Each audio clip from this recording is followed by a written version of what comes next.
Chapter 196. The smile on Feng Yuanqing's face froze before it could spread. It was like the extreme cold before the earth was destroyed. Butterflies were flapping their wings. Bees were busy gathering pollen. Children were chasing and playing in the grass. And dung beetles were asking their mothers why they were eating shit. Everything was so quiet and beautiful. A black cloud floated over, and they were frozen into ice sculptures. Feng Yuanqing felt that his heart was colder than an ice sculpture. Was this the Tai Chi master he invited? Was this the national third place he bragged about? It was obviously a fake product. If Wang Hongying was not the person he found, Feng Yuanqing would definitely suspect that this guy was paid by Feng Yan to cooperate with him. It was too fake. You flew so far away when I touched you. Do you think this is a martial arts film? We are too embarrassed to write a script like this when we are filming. Xiaji's mouth was slightly open, and her pupils were swollen. She could not believe the scene in front of her. She wanted to say stop there. She wanted to say don't hurt people. She also wanted to say the battle was over before she could say anything. Was this Tai Chi? Wasn't it too simple? Was this Tai Chi? Wasn't it too domineering? Lu Xueru's eyes opened in an instant. His long beard was flying and his thick eyebrows were imposing without anger. His eyes were like sharp blades that cut Feng Yan's face again and again. Inch force. Lu Xueru asked in a deep voice. You can say that, Feng Yan said. But we all call it thunder. Thunder not only used strength, but also controlled the momentum. Just now, when Feng Yan sent Wang Hongying flying, he first used thunder, and then used his inner force to beat him to the point that he could not fight back. Feng Yan did not explain. He knew that Lu Xueru did not understand. Lu Xueru stood up and walked straight to Feng Yan. He did not care about his disciple Wang Hongying's life, and did not look at him from beginning to end. It was as if he had become a dead man. Heartless. This was Feng Yan's evaluation of Lu Xueru. This kind of person was very dangerous. Because of their cold temperament, they were easy to get into a dead end when practicing martial arts. Without being able to establish a sect, it would be difficult for one to become a great master. However, this kind of person was extremely talented. If this was the ancient world of martial arts, they would be evil sects that harmed the world of martial arts and attempted to unify the world of martial arts. In the end, they were killed by young heroes. Feng Yan pointed at Wang Hongying, who was lying on the ground vomiting blood, and reminded, "Don't you want to see your disciple? His internal organs are injured and he needs immediate treatment." "You want to break my Dao heart?" Lu Xueru stared at Feng Yan with ridicule in his eyes, disdainful of his insignificant tricks. Deaths and injuries are unavoidable in sparring. You hurt him. That's your ability. He was injured by you because he wasn't skilled enough. Who could be blamed? His life and death have nothing to do with me. Your life and death are under my control. Sounds reasonable, Feng Yan said with a smile. But this can't hide the fact that you're cruel and unscrupulous. Bastard. Lu Xueru shouted angrily. With a flash, he appeared in front of Feng Yan and clawed at Feng Yan's eyes. Eagle peck. This move was extremely ruthless. He wanted to copy the eagle's man-eating method and forcefully dig out Feng Yan's eyeballs. You're courting death. Feng Yan was completely enraged. In sparring, even if Wang Hongying insulted his sect, he would only give a light punishment. This old thing's heart was vicious. He actually wanted to take someone's life and cripple them. It was really shameful and hateful. Instead of retreating, he moved forward and clawed at Lu Xueru's wrists that were grabbing at his eyes. Lu Xueru had rich combat experience and changed his move at the last moment. He changed the position of the eagle's peck and clawed at Feng Yan's wrists. Feng Yan also changed his moves, looking for traces of Lu Xueru's claws after he changed his move. The two changed their moves at the same time. Their hands didn't touch, and their clothes didn't touch. Their hands didn't touch, and their clothes didn't touch. In the eyes of a bystander, it was like an old man and a handsome young man were playing a drinking game. One hand gesture changed, and the other followed. The difference was that the hand gestures became faster and faster, and the changes became fiercer and fiercer. Finally, it became a blurry phantom that couldn't be seen clearly. However, the wind was whistling, and the atmosphere was solemn. Even if you couldn't see their moves clearly, you could feel that it was extremely dangerous. It was as if there was a big stone pressing on your heart, so heavy that you couldn't breathe. In the blink of an eye, Fang Yan and Lu Xiueru had already exchanged 60 or 70 moves.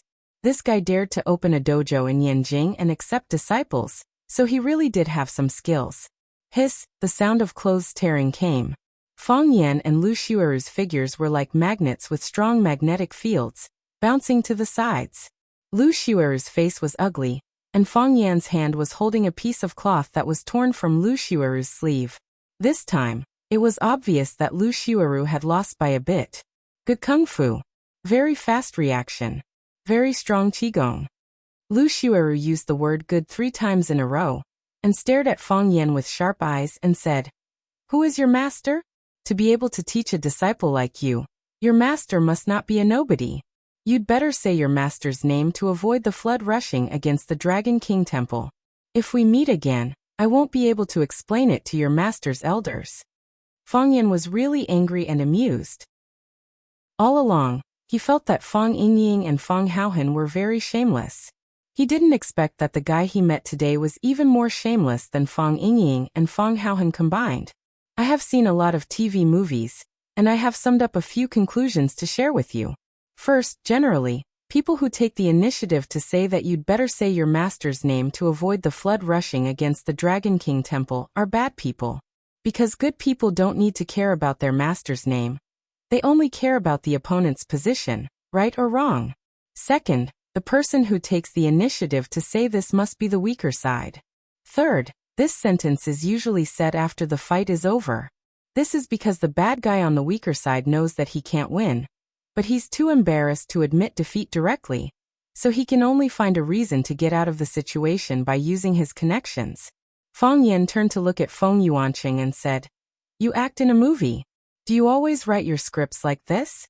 Feng Yuanqing thought about it seriously, and his face turned pale, feeling that he had been shot in the chest again. Fang Yan looked at Lu Xiueru with a smile, and said, "I won't let you get what you want. I won't give you the chance to use your relationship. Of course, the reason why I don't tell you my master's name has nothing to do with what I said. I just feel that you can't have any relationship with us." Arrogant kid. Lu Xiueru's face was green with anger. Blue veins popped out, and all the bones in his body cracked. "Since you don't know how to appreciate favors, then don't blame me for hurting you." Fang Yan waved at him and said, "Come." Lu Xiueru raised the prayer beads with both hands and pulled hard. Pa! The thread snapped, and the 19 golden Zhennan prayer beads scattered into a straight line. Lu Xiueru waved his right sleeve, and the 19 prayer beads were all pulled into his robe. Break! With a loud shout, the 19 prayer beads shot out like 19 cannonballs. The 19 prayer beads formed 3 formations, the first grade formation, the 3 talents formation, and the 11 chain formation. The formations were interlocked, and the beads were connected. Each bead had killing intent, and each formation had killing intent. Killing intent shook the heavens. Like a swarm of locusts, like a sky full of stars. The 19 suns formed 2 small formations and 1 large formation, and charged towards Fang Yan. They surrounded and isolated him from all directions, as well as all possible escape routes and possible changes in the formation. The 3 formations were connected, and formed a new formation. The end of generations formation. This was a common saying in Jianghu. If the 3 formations passed through, not a single chicken or dog would be spared, and all humans and gods would be destroyed. This was a sure kill weapon used in large-scale battles, and its power was endless. Right now, there was only Fang Yan in the eye of the formation. If there were other parents and brothers standing together with Fang Yan, they would also be annihilated. That was why there was the saying of ending one's descendants. Fang Yan closed his eyes. The dantian in his body was scorching hot. That was because the heart of Tai Chi was stimulated by the strong killing intent, and it automatically operated. The realm of Tai Chi, the land controlled by it, is my realm. The land is mine, the cattle and sheep are mine, the mountains and rivers are also mine. Everything is mine. I am the king. Time stopped. Space stopped. Fang Yan could clearly see Feng Yuanqing's open mouth and the beads of sweat on his forehead. He could see Feng Yuanqing's frightened eyes and the light yellow fluff on his face. Wang Hongying also got up. His expression was ferocious with hatred and the joy of revenge. Time would not stop, and space would not stop. However, in Feng Yan's eyes, everything seemed to have slowed down. Just like an airplane flying high in the sky, when your speed reaches a certain number, you will find that the clouds are still, and so are you. In fact, you are flying, moving, advancing at a supersonic speed. The heart of Tai Chi, cleansing the muscles and marrow, strengthening the body and spirit. Feng Yan moved. His figure unfolded at the speed of a sand sculpture escaping from a rabbit, his posture relaxed, his expression romantic. The first grade formation took the lead and attacked first. He stretched out his right hand and grasped the first grade formation I prayer bead. Holding it in the palm of his hand, the formation was broken. The three-talent formation arrived in the blink of an eye. Feng Yan stretched out his hand again and grasped the prayer bead in the eye of the formation. It was as easy as picking a peach in the garden. The formation was broken. The 11-child chain formation surrounded Feng Yan. They formed a trident and fiercely stabbed towards Feng Yan's chest. Feng Yan took out the 3 prayer beads in the eye of the formation and rearranged them. Then he stuffed all the prayer beads he had picked from the grade 1 formation, 3 talents formation, into the transformed 11-child interlocking formation. Feng Yan's body moved like a ghost through the formation, his hands dancing up and down as fast as lightning. Crack! With a crisp sound, the 19 prayer beads formed a spear in Feng Yan's hand. The spearhead was like the head of a snake, swaying, looking left and right as if looking for prey. Feng Yan pushed hard with both hands. The spear distorted space, cut through the air, and shot back at an unpredictable speed. Lu Xueru was terrified and turned to escape. Crack! The prayer bead spear passed through Lu Xueru's body and nailed to the wall of the private room with a bang. Chapter 197. Crack. Until this time, the bead at the end of the prayer bead spear fell to the ground. Crack. Another one. Pa pa pa pa. The other beads also fell to the ground.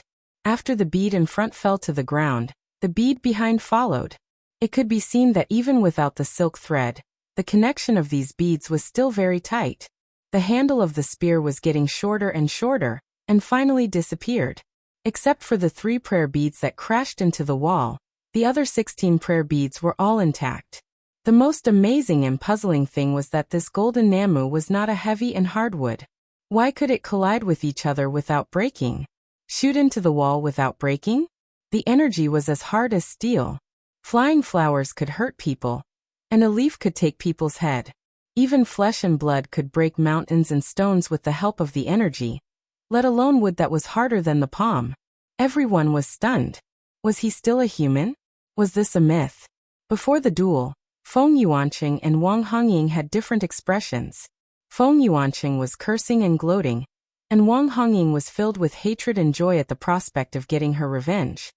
Whether it was Feng Yuanqing or Wang Hongying, they thought that as long as Lu Xueru was willing to fight, then Feng Yan could only be beaten. There would be no second result. Although Xia Xia saw Feng Yan practicing Tai Chi from a distance, his posture was very beautiful, which was in line with the mood she wanted. However, she didn't have an answer in her mind about Feng Yan's actual combat experience. When the battle was over, their expressions all became like this. Oh zero! How is it possible? Lu Xueru looked down at his chest, unable to accept the facts in front of him. He lost. He lost so miserably. Puff blood was flowing. Because the prayer beads pierced through his body, the wound was neat and cylindrical. At that moment, the beads turned into a spear, which was extremely hard and indestructible. The blood soaked his clothes and mixed with the air, making the sound of blood bubbles. Why not? Feng Yan sneered. Do you think you are the best in the world? How can you take my formation? Lu Xueru still couldn't believe what had happened in front of him. He had 1,800 reasons for suspicion. Lu Xueru made a name for himself at a young age.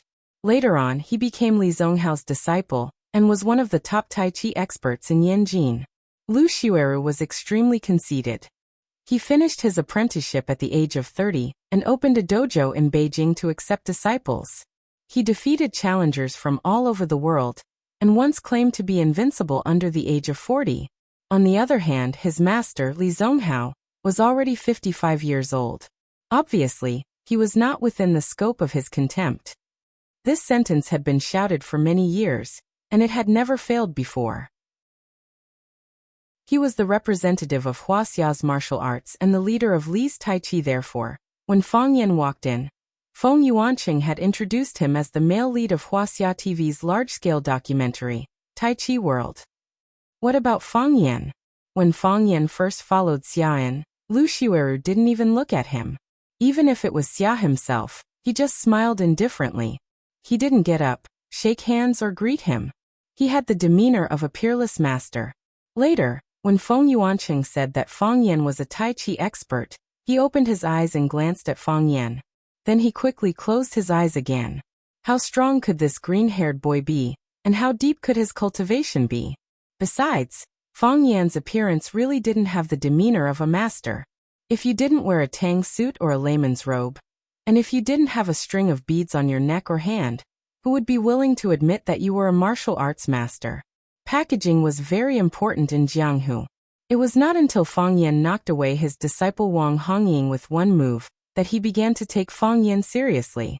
He also wanted to take the initiative to challenge and to save his face. No matter how bad Wang Hongying's skills were, he was Lu Xiueru's disciple after all. His disciple was knocked away in front of him, and he didn't look good. If he didn't do anything, it would be really difficult for him to step down. But how did he lose? His first grade, 3 talents, and 11 children chain formation was a big killer move found in an ancient book. He had practiced it for more than 17 years, and its power was extremely great. He had lost many good people, including some famous people in the whole of Wuxia. This Fang Yan, was he even 17 years old? Tai Chi to control the force, lightning to break the formation. Fang Yan said with a smile. When a person's internal energy is deep and his momentum is great, a stare at you is lightning, a roar is lightning, a punch is also lightning. Fang Yan waved his hand disinterestedly and said, "There's no point in talking to you about this. Even if I said it, you wouldn't understand. A scum like you who has evil thoughts, who easily breaks people's bones and takes their lives, is really harmful to nature, and goes against the harmony of heaven. Even if you spend your whole life, you still won't be able to achieve the great Tao." Lu Xiueru was furious. With a poochie sound he spat out a mouthful of blood. Feng Yuanqing couldn't dodge in time, and was drenched by this rain of blood. He stood there awkwardly, his mouth slightly open, but he couldn't say a word. Although Lu Xiueru was defeated by Fang Yan, if those pearls were flying towards him, there would be as many holes on his body as there were pearls, right? Such a dangerous person, he really couldn't afford to offend. Fall. Fang Yan said. Lu Xiueru stood there without moving. He felt that he could still hold on for a while. At least, he couldn't fall in front of this nameless junior. You standing there makes me lose face. People who don't know would think that the two of us are cooperating to perform magic. Anger appeared on Lu Xiueru's face again, but the anger quickly turned into an expression of pain. Because when he was angry, it affected the wound on his chest. Once the wound moved, the pain pierced his heart. That forcefully held breath of qi broke just like that. Bastard. Lu Xiueru knew that he was tricked again. Plop. Lu Xiueru cooperated and knelt on the ground. Then his body slowly slid to the carpet. Master. Wang Hongying climbed up from the ground and quickly ran in the direction of Lu Xiueru. Master, how are you? Master, are you okay? Master. Fang Yan sighed softly. Although Wang Hongying's skills were not good, his character was not good, and he looked a bit too wretched, but he was still a very good disciple. At least, he regarded his master as his master. As for Lu Xiueru, he didn't regard Wang Hongying as his disciple at all. People who practice martial arts paid the most attention to the word friendship. In the eyes of Fang Yan, Lu Xiueru was a completely unqualified opponent. Fang Yan walked in front of Xiaji and said, "The assessment is over, these two are fake." Xiaji finally woke up from the state of shock. After looking at Lu Xiueru and Wang Hongying lying on the ground, he said to Feng Yuanqing, who was not far away, "Yuanqing, Teacher Lu and Teacher Wang are your friends. You treat them well for me. All the expenses will be borne by me. Sorry to trouble you. After that, he turned around and walked out of the box. Feng Yuanqing opened his mouth, but in the end he didn't shout out what he wanted to say. Things had developed to this point. It was no longer suitable for Xiaji to stay here. If a waiter came in or someone else saw it, it would cause a huge image crisis. More importantly, he was the one who invited Lu Xueru and Wang Hongying over. Although Fang Yan was a hateful person and he was too heavy-handed, he was the only one who could clean up the mess. Could it be that he still had to let Xiaji take action? If that was the case, he was afraid that he would have no place in her heart, right? Fang Yan followed behind Xiaji. The two were about to leave, but Wang Hongying suddenly ran to the door and blocked their way. You want to leave after injuring someone? Wang Hongying shouted viciously. I want to call the police. I want the police to arrest all of you. Fang Yan, aren't you fierce? Aren't you powerful? You made me and my master like this. This is a crime of intentional injury. I want to see how you explain it to the police when they come. A cornered dog jumps over a wall, not to mention the hot-tempered Wang Hongying. After he scolded Fang Yan, he turned his attack on Xiaji. Xiaji, you bitch, you asked someone to invite me and master to come over to act for you. Now you're looking for a little pimp to beat us. You stood on the side and didn't say a word, and now you want to take the murderer away. Aren't you a star queen? Aren't you a pure jade girl in the entertainment circle? I'm going to ruin your reputation today. I'm going to let your fans see what kind of a bitch the woman they love is. Feng Yuanqing was anxious and rushed in front of Wang Hongying and shouted, Wang Hongying, shut up. Get out of the way. We will send your master to the hospital immediately. I will give you money, give you a lot of money. I won't let you come for nothing. Pa. Wang Hongying slapped Feng Yuanqing's face.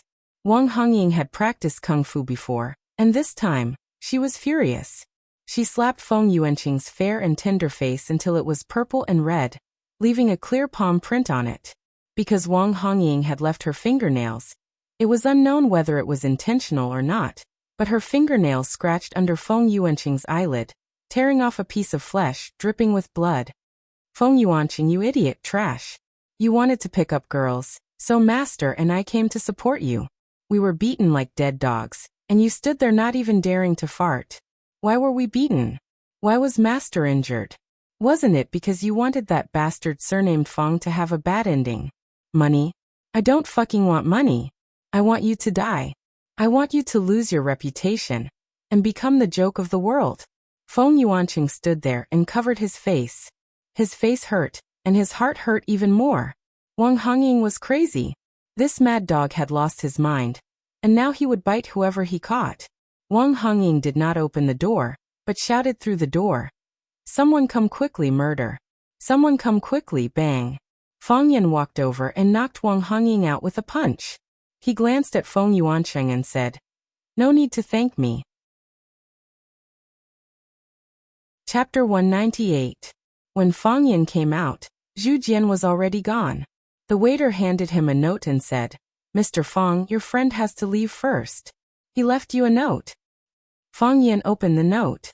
On it was a row of beautiful words. The bill has been paid. This place is charged by the hour. I'm not sure when you'll be back, so I'll go back first. Fang Yan grinned. Zhu Jian wanted to pretend to be a tycoon, but the pressure of sitting there and not ordering anything and spending money every minute and second must have made him restless, right? This society was really realistic. What are you laughing at? Xia asked curiously.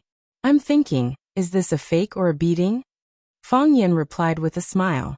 Xiaji's face was full of apology as he looked at Fang Yan and said, I'm really sorry. Feng Yuanqing called and said he wanted to introduce me to two Tai Chi experts. You know, I really hope that my new album can add some Tai Chi elements, but you rejected me several times. I actually don't know much about Tai Chi, so I wanted to ask you to help me take a look. I didn't expect something like this to happen. Forget it. Anyway, it has already happened.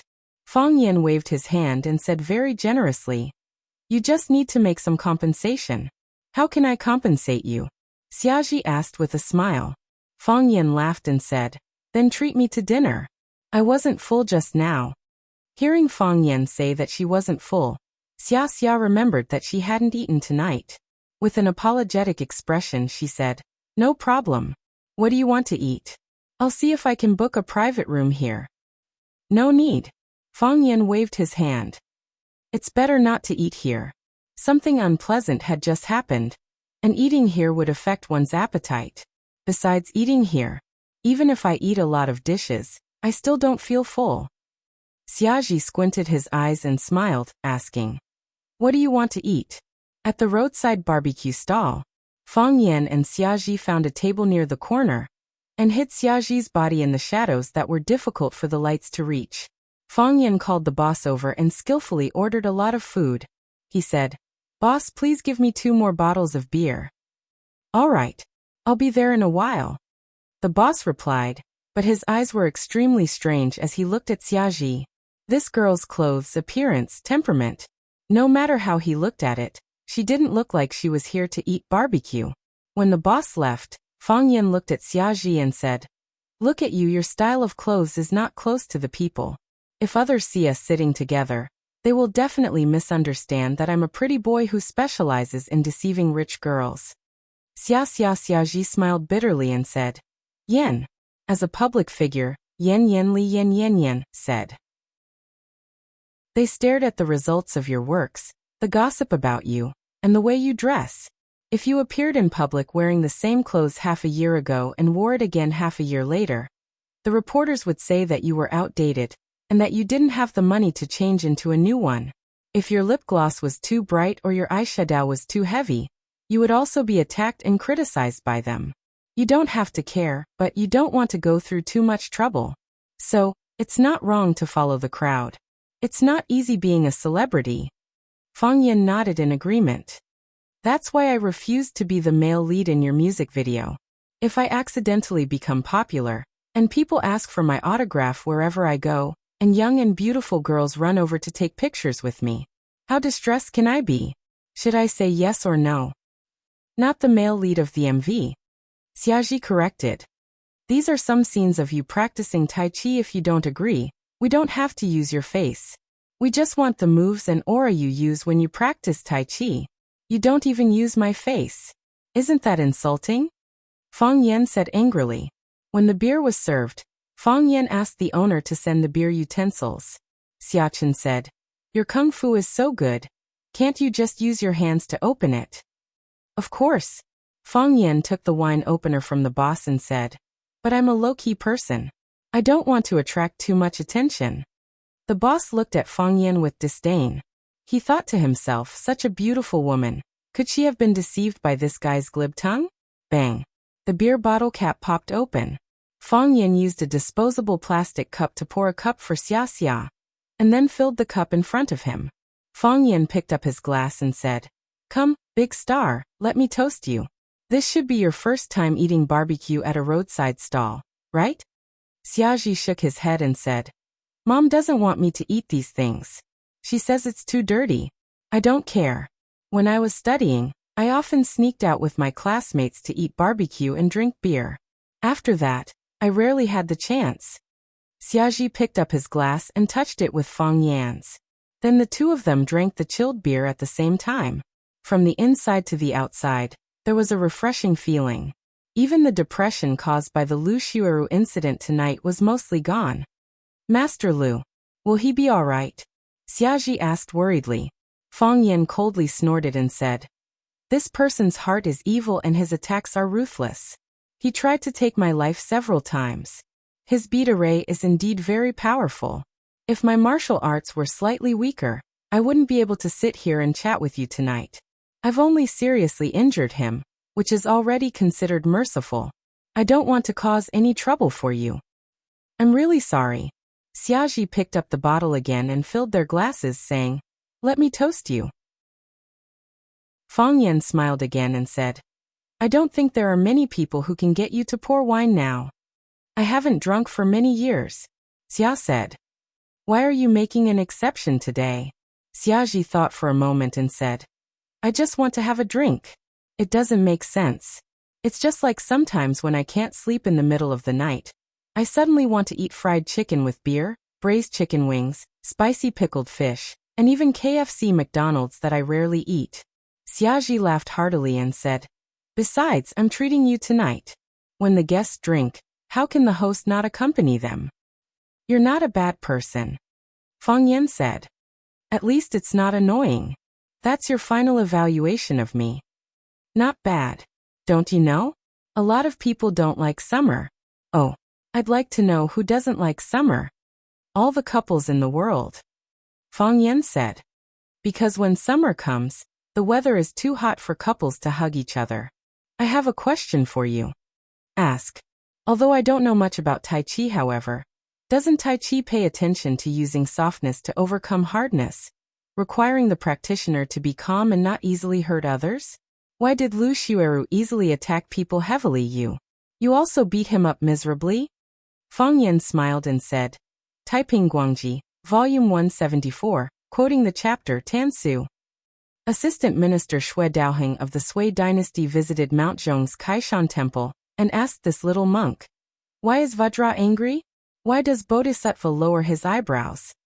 This little monk answered, Vajra angry, so he subdued the 4 demons. Bodhisattva lowers his eyebrows, so he is merciful to the 6 paths. You mean good and evil are separated by a single thought. Good people do good, evil people do evil. This has nothing to do with the kung fu learned, but has something to do with the target? You can say that. Fang Yan nodded. After thinking for a while, he added, In fact, it's mainly because I couldn't control myself. He wanted to hit me, so I beat him up. He wanted to kill me, so I beat him half to death. Good people still suffer losses. At this time, Fang Yan's phone rang in his pocket. Fang Yan took it out and saw the number written on the screen was Kiss. Kiss. Fang Yan was stunned for a few seconds before he remembered that was Jiang Qin's nickname. However, he had never saved her phone number like that. How did it become Kiss? When Fang Yan picked up the phone, he heard Jiang Qin's voice. The little girl asked arrogantly, Mr. Fang, where are you? Fang Yan immediately looked around thinking, they won't happen to see me taking Xia Tian to eat barbecue, right? After finding no suspicious enemy, Fang Yan said, I'm eating. Where are you eating? Jiang Qin asked. Fang Yan smiled bitterly and said, You won't let me tell you where I'm eating, who I'm eating with, and what kind of dishes I'm eating, right? Jiang Qin giggled and said in a soft voice, If you want, I won't object. Say it quickly. What's the matter? If you don't say it, I'll hang up. Come and sing. Jiang Qin said. Drink songs? No way. I'm busy. Fang Yan said and was about to hang up the phone. If you don't come, I'll go to the school gate to wait for you. Jiang Qin threatened. Yuan Xiaolin said she's going too. The 2 of us are going to hold a banner to the school gate to woo. Fang Yan smiled bitterly and said, It's really inconvenient. You know, my singing level is not very good. Singing? Xia Tian's eyes lit up and said, Okay. I'll go too. Jiang Qin's ears were sharp and immediately asked, Mr. Fang, where are you eating? Who are you eating with? Do you have a woman with you? Fang Yan sighed and said, Tell me the address. I'll come and find you after dinner. No. You haven't told me who the woman next to you is? Is she beautiful? Won't you see it in a while? Fang Yan said snappily. If you don't say it, I'll hang up. At Dynasty KTV. Hurry up and come over. Jiang Qin said, hanging up the phone of this annoying little girl. Fang Yan looked at Xiaji sitting opposite and asked, You really decided to go singing? With a group of little brats? Yes. Xiaji nodded seriously. All of a sudden, I want to go to KTV to sing. Would it be interesting to go to KTV and sing my own songs? It's like suddenly wanting to eat fried chicken and drink beer, braised chicken wings and pickled fish. Fang Yan asked. Yes. Xiaji nodded very firmly. After a pause, he asked curiously, Who is Dear? What a cute name. When Fang Yan took out his cell phone, Xiaji inadvertently glanced at it. Chapter 199. Picking up a fallen leaf, looking up at the overlapping of the old and the new green leaves peeking out from the tip ignored by the breeze.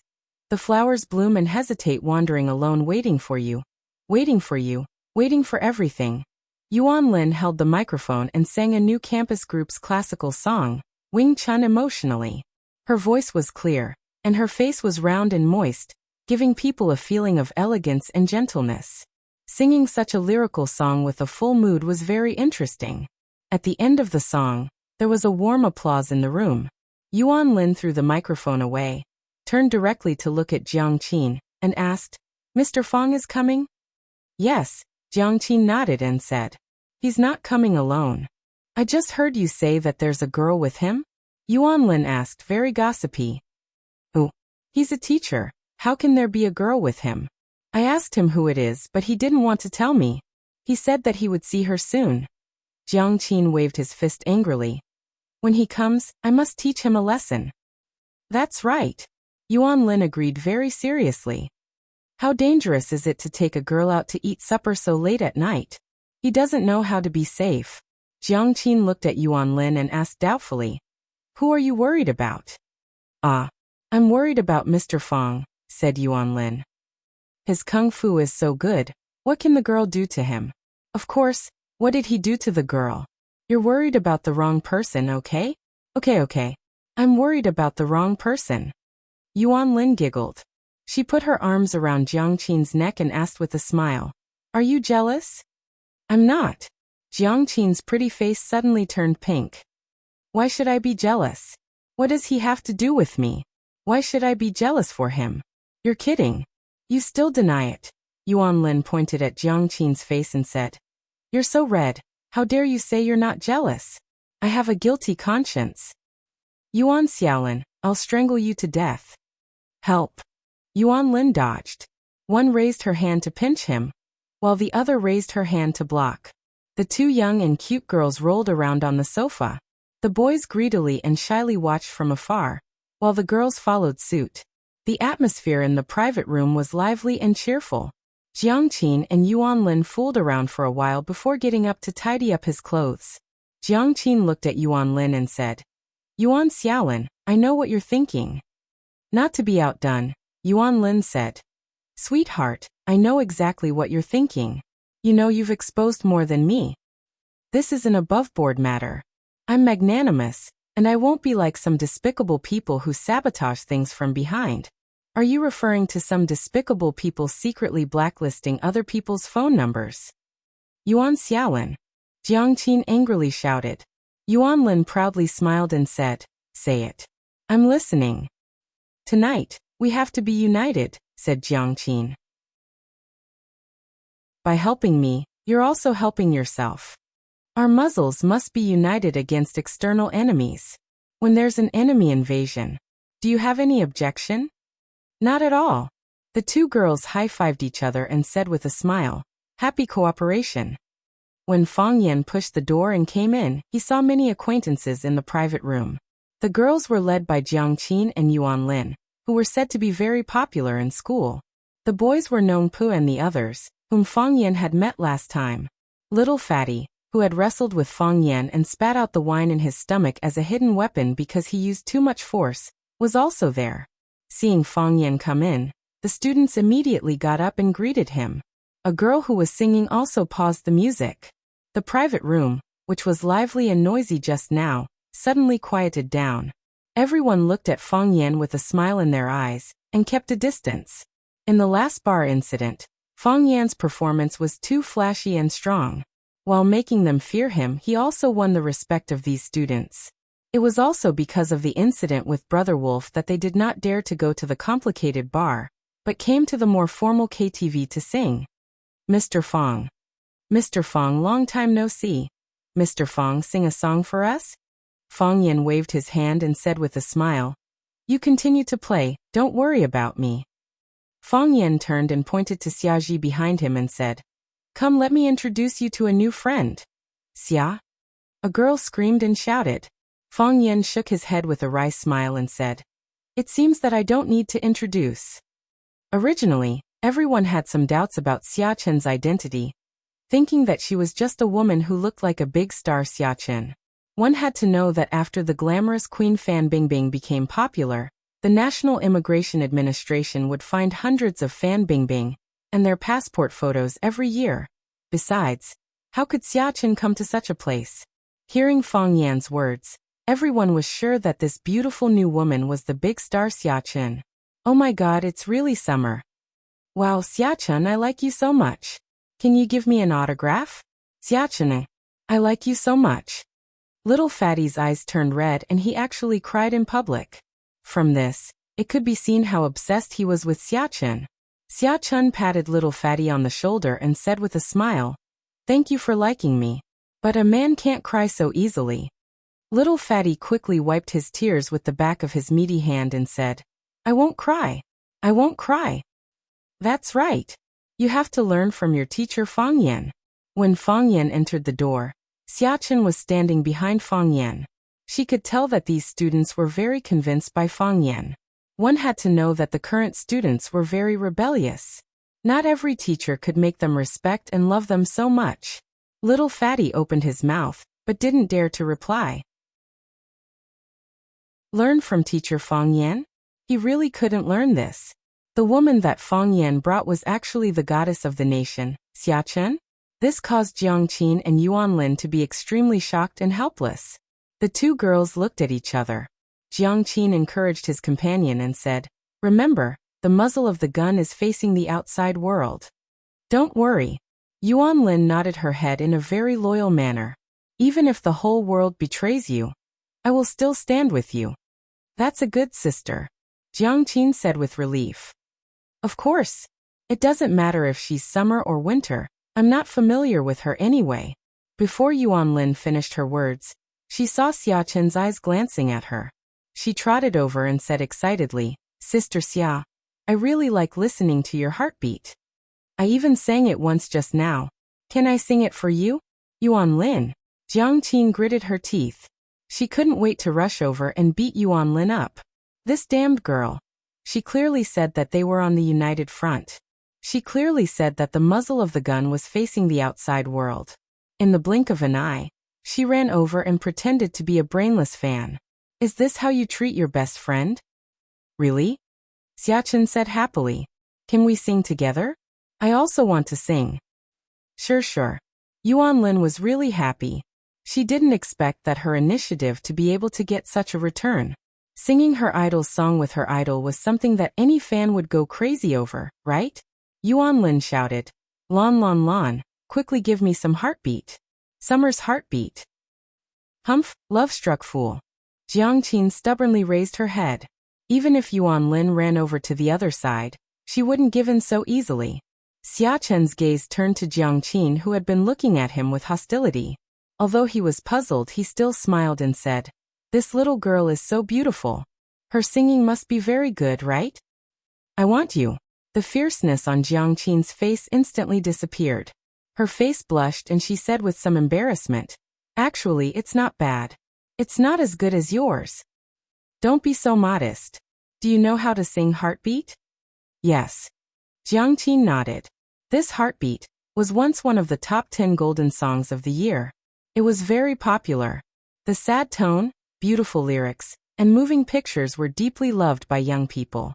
It was also a must-listen song for Jiang Qin and Yuan Lin to go to KTV. However, ever since he found out that the female companion brought by Fang Yan was Xiachen, why did it sound so weird? "Then let's sing together, okay?" Xiachen looked at Jiang Qin and asked. Jiang Qin hesitated for a moment, then nodded and said, "Okay." "Okay." Xiachen couldn't help but laugh and teased, so reluctant. A familiar melody sounded. Fatty took the initiative to give a microphone to Xiachen. Jiang Qin and Yuan Lin shared a microphone. There was no other way. There were only 2 microphones in a private room. The rubber you borrowed and didn't return, the ponytail you fly when you walk, the happy smile you have when you eat, the cake you pout and get angry at me, every heartbeat seems to be because of you. Jiang Qin's voice was sharp and high, piercing through the sky. Her lung capacity was very good.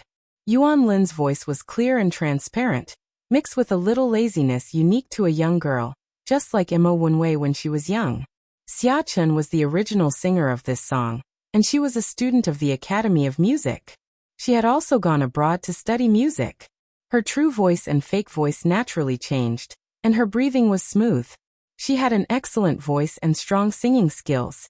The cooperation between the three of them could be said to be perfect. After singing the first part, Xiachen held the microphone and didn't say anything. He quietly listened as Jiang Qin and Yuanlin finished singing this song, which was refreshing and soothing in the beginning, but sad and sorrowful in the end. At the end of the song, the applause was like thunder. Xiachen also applauded. Jiang Qin and Yuanlin looked at each other. Both of them were a little excited. They could feel that both of them had performed very well today. This should be their best performance of this song. There was nothing they could do. The original singer was sitting next to them. If they didn't sing well, wouldn't they be laughed at? They didn't want to be outdone. Xiachen looked at Jiang Qin and Yuanlin and asked with a smile, "Do you like singing?" "I like it." Jiang Qin and Yuanlin nodded repeatedly. They loved singing too much. They sang when they walked, sang when they drew, and even secretly put headphones in their ears to listen to songs in class that they didn't like. "Then have you ever thought about becoming a real singer?" Xia asked. Chapter 200. A real singer? Everyone stared at Xiachen dumbfounded. What did she mean?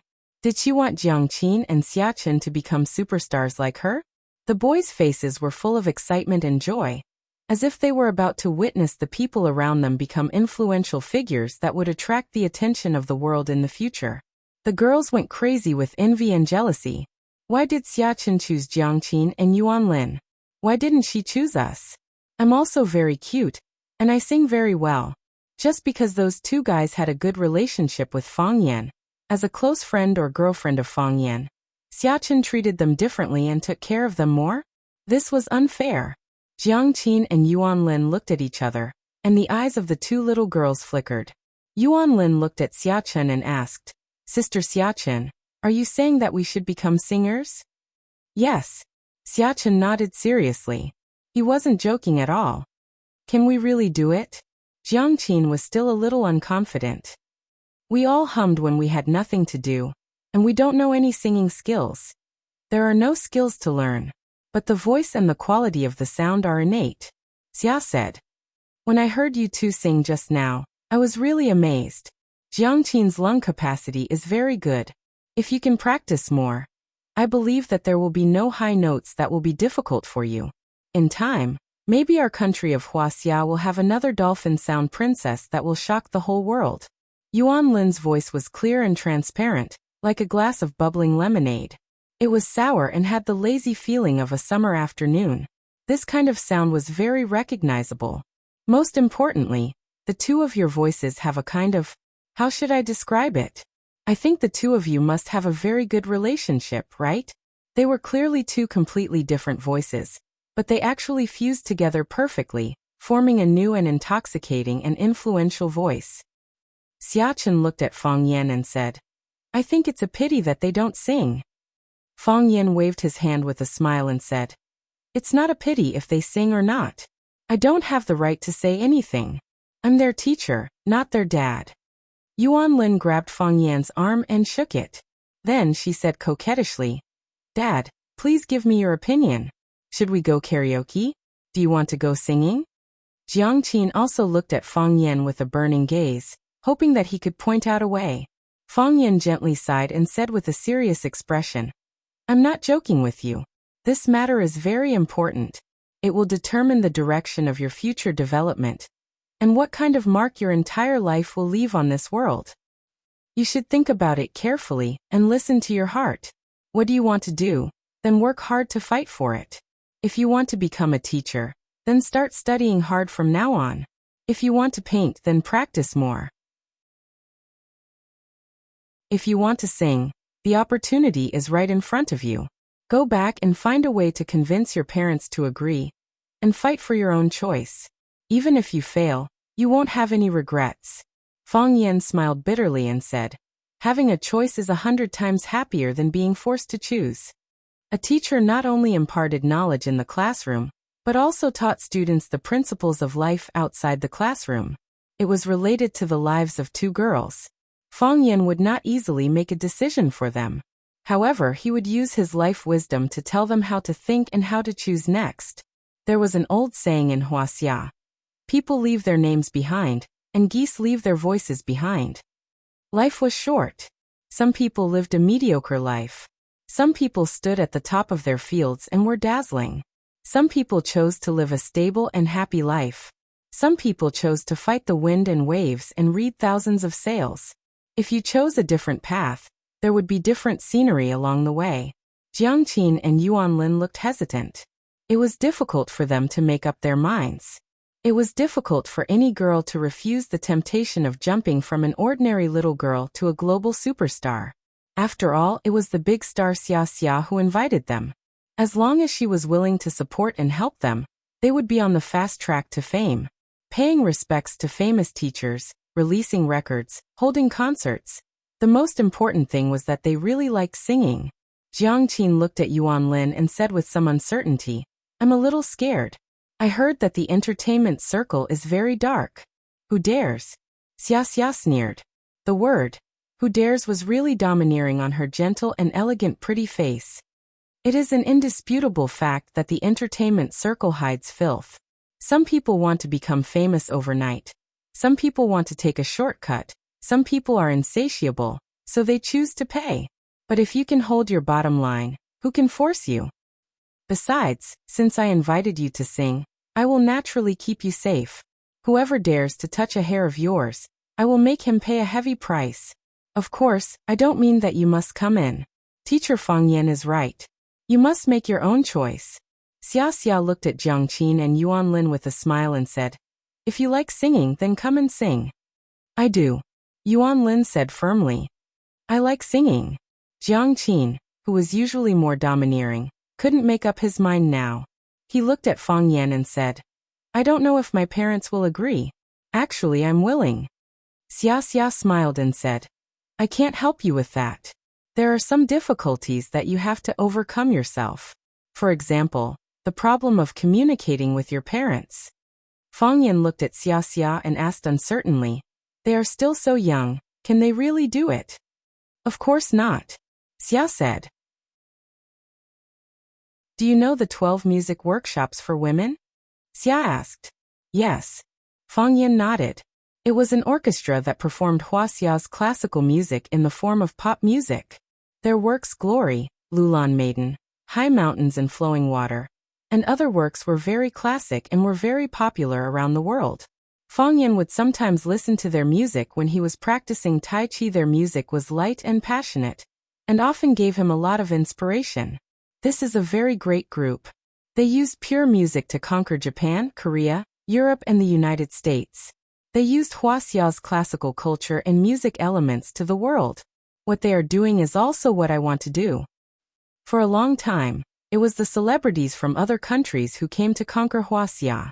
Although they were far away on the other side of the world, as long as they released a record or a single, it would spread all over the world. Hollywood movies, European and American music, Japanese anime, Korean idol dramas and idol groups. Whether we admit it or not, this is a kind of cultural invasion, and also a kind of cultural conquest. And they also rely on this kind of cultural victory to bring great influence and profits in Wuxia. They used this to conquer us. What do we use to counterattack them? Can our music counterattack Europe and America? Can our cartoons counterattack the Japanese? Can our idol drama and idol team counterattack Korea? Can our movie be a global hit? Summer, who had always given people a gentle impression, suddenly became sharp. She looked at everyone with a soul-stirring aura. This was ambition. This was spirit. Fang Yan thought in his heart. Once a person had spirit, their temperament would undergo a completely different change. It turned out that the legendary queen of purity and low-profile heavenly queen was not really quiet and low-profile. Her heart was filled with Wuxia's heritage and the struggle for culture. Fang Yan felt that such a woman was worthy of admiration, just as worthy of admiration as himself. Sometimes 1 + 1 doesn't equal 2. It equals 10. In the long run, our cultural situation will be even more difficult. When those great sages who are closer to the core of Wuxia's traditional culture, when those knowledgeable scholars and artists who stick to their original hearts grow old and leave, the younger generation who grew up watching One Piece and drinking Coca-Cola, can they bear the responsibility of revitalizing our culture? Can they use our culture to make a name for themselves? Can they use the totem of Wuxia's dragon to conquer the world? If a singer also has an ideal, this is my ideal. So we have to be prepared in advance. We have to reserve talents for this. I want to add a lot of Wuxia elements to the new album, because of this consideration. However, it is far from enough to rely on me alone or a few people. We need a large number of such talents, such musicians or real artists. Summer looked at Jiangqin and Yuanlin and said, "If you refuse, everything I said has nothing to do with you. You read, fall in love, work, get married and have children. Maybe achieve extraordinary achievements in a certain field. But if you nod, then the two of you. No, the three of us will become a unified whole. I won't rush you out to make money, and I won't rush you out to make a record and hold a concert. Don't even think about it. I will send you to learn vocal music, pronunciation, pipa, eru, guzheng, bamboo flute, dulcimer. You will work very, very hard, so tired that you want to give up every second, want to cry every minute. But if you can persevere, if you complete all these courses, when you are full of skills, when you are protected by Wuxia culture, I think it won't be too difficult for you to trample the world under your feet, right?" Summer's expression was full of confidence and satisfaction.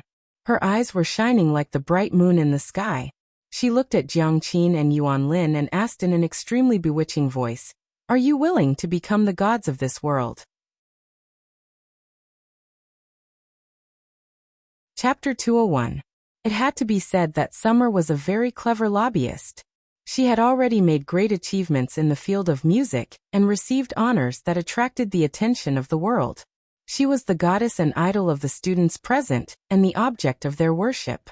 She personally stood up to speak, which was very persuasive and tempting. More importantly, she painted a beautiful blueprint for these little girls, drawing a big cake that people couldn't help but swallow when they thought of it. Carrying forward the traditional culture of Wuxia and planting the dragon flag in every corner of the world. This was the ultimate dream that no young person would refuse. Standing in the madness of the world, and becoming a god in the eyes of countless people. This sounded so stupid, but why was it so exciting to think about it? Your song can be heard by everyone with ears, and your beauty can be seen by everyone with eyes. How much prestige and achievement was this?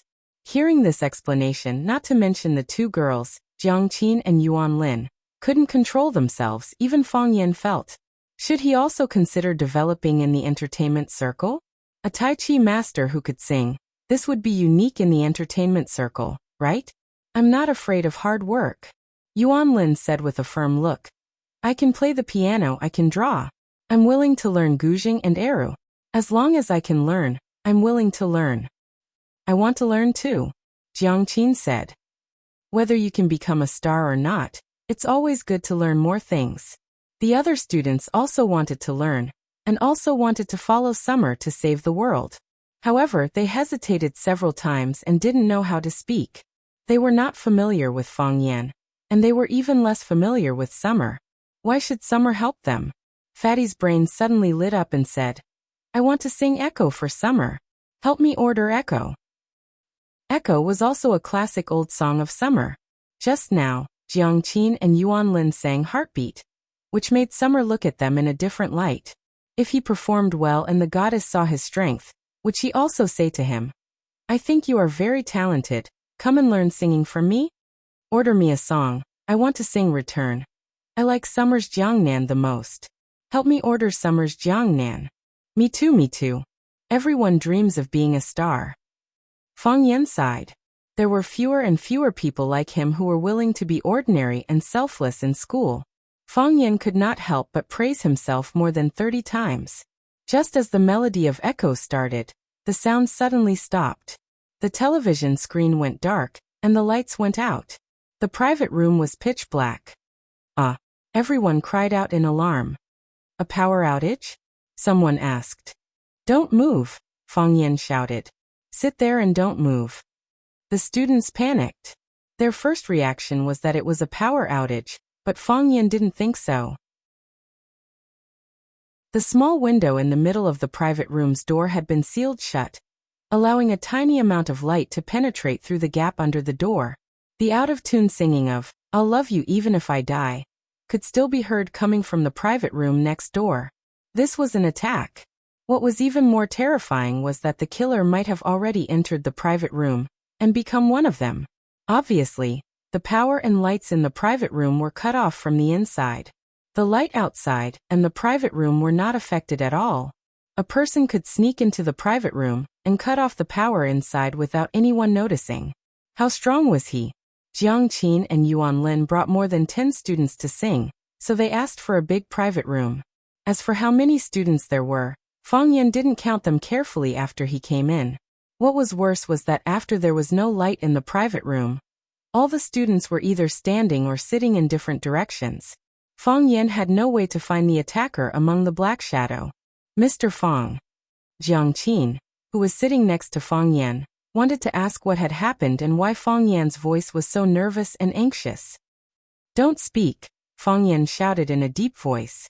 So no one dared to speak again. Everyone kept quiet out of fear.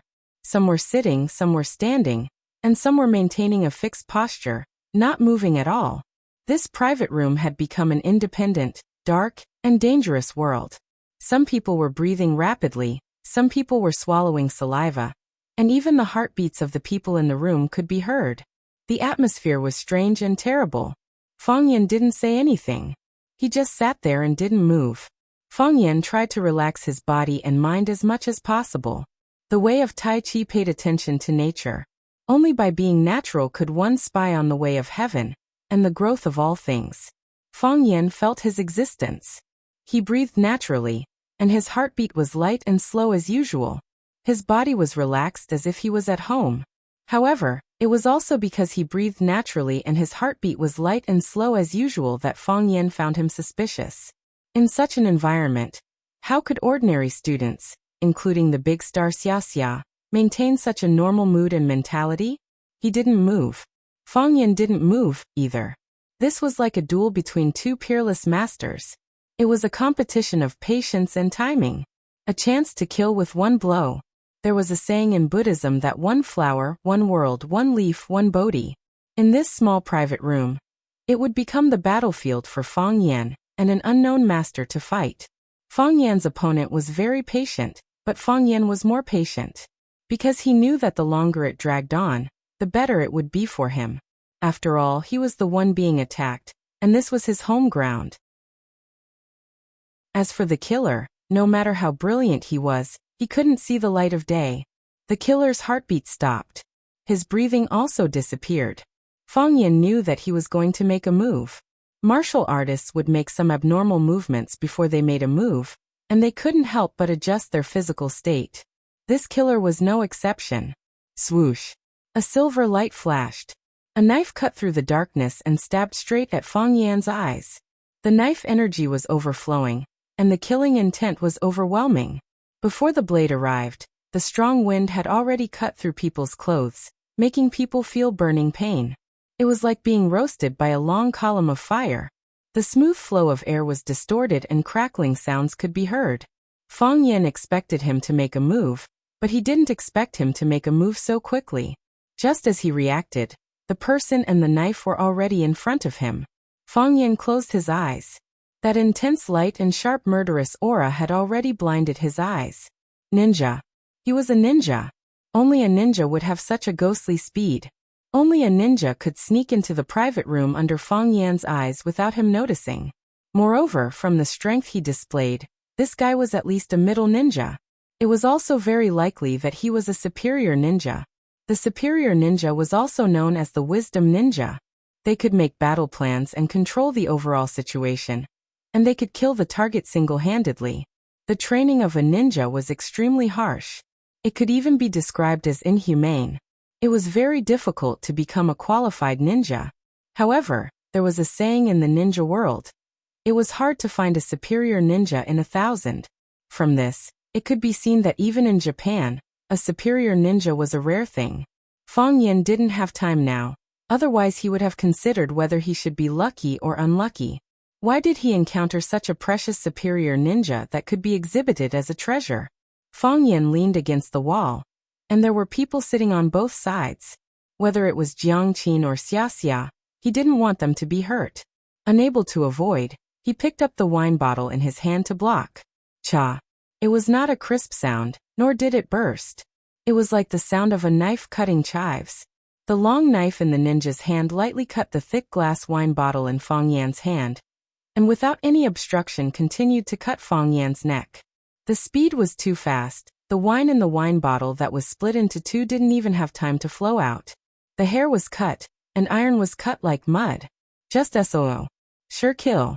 Feng Yan's feet bounced, his body rotated in an arc, and rushed toward the long knife, as if he took the initiative to face the knife with his neck. Whoosh. The knife missed.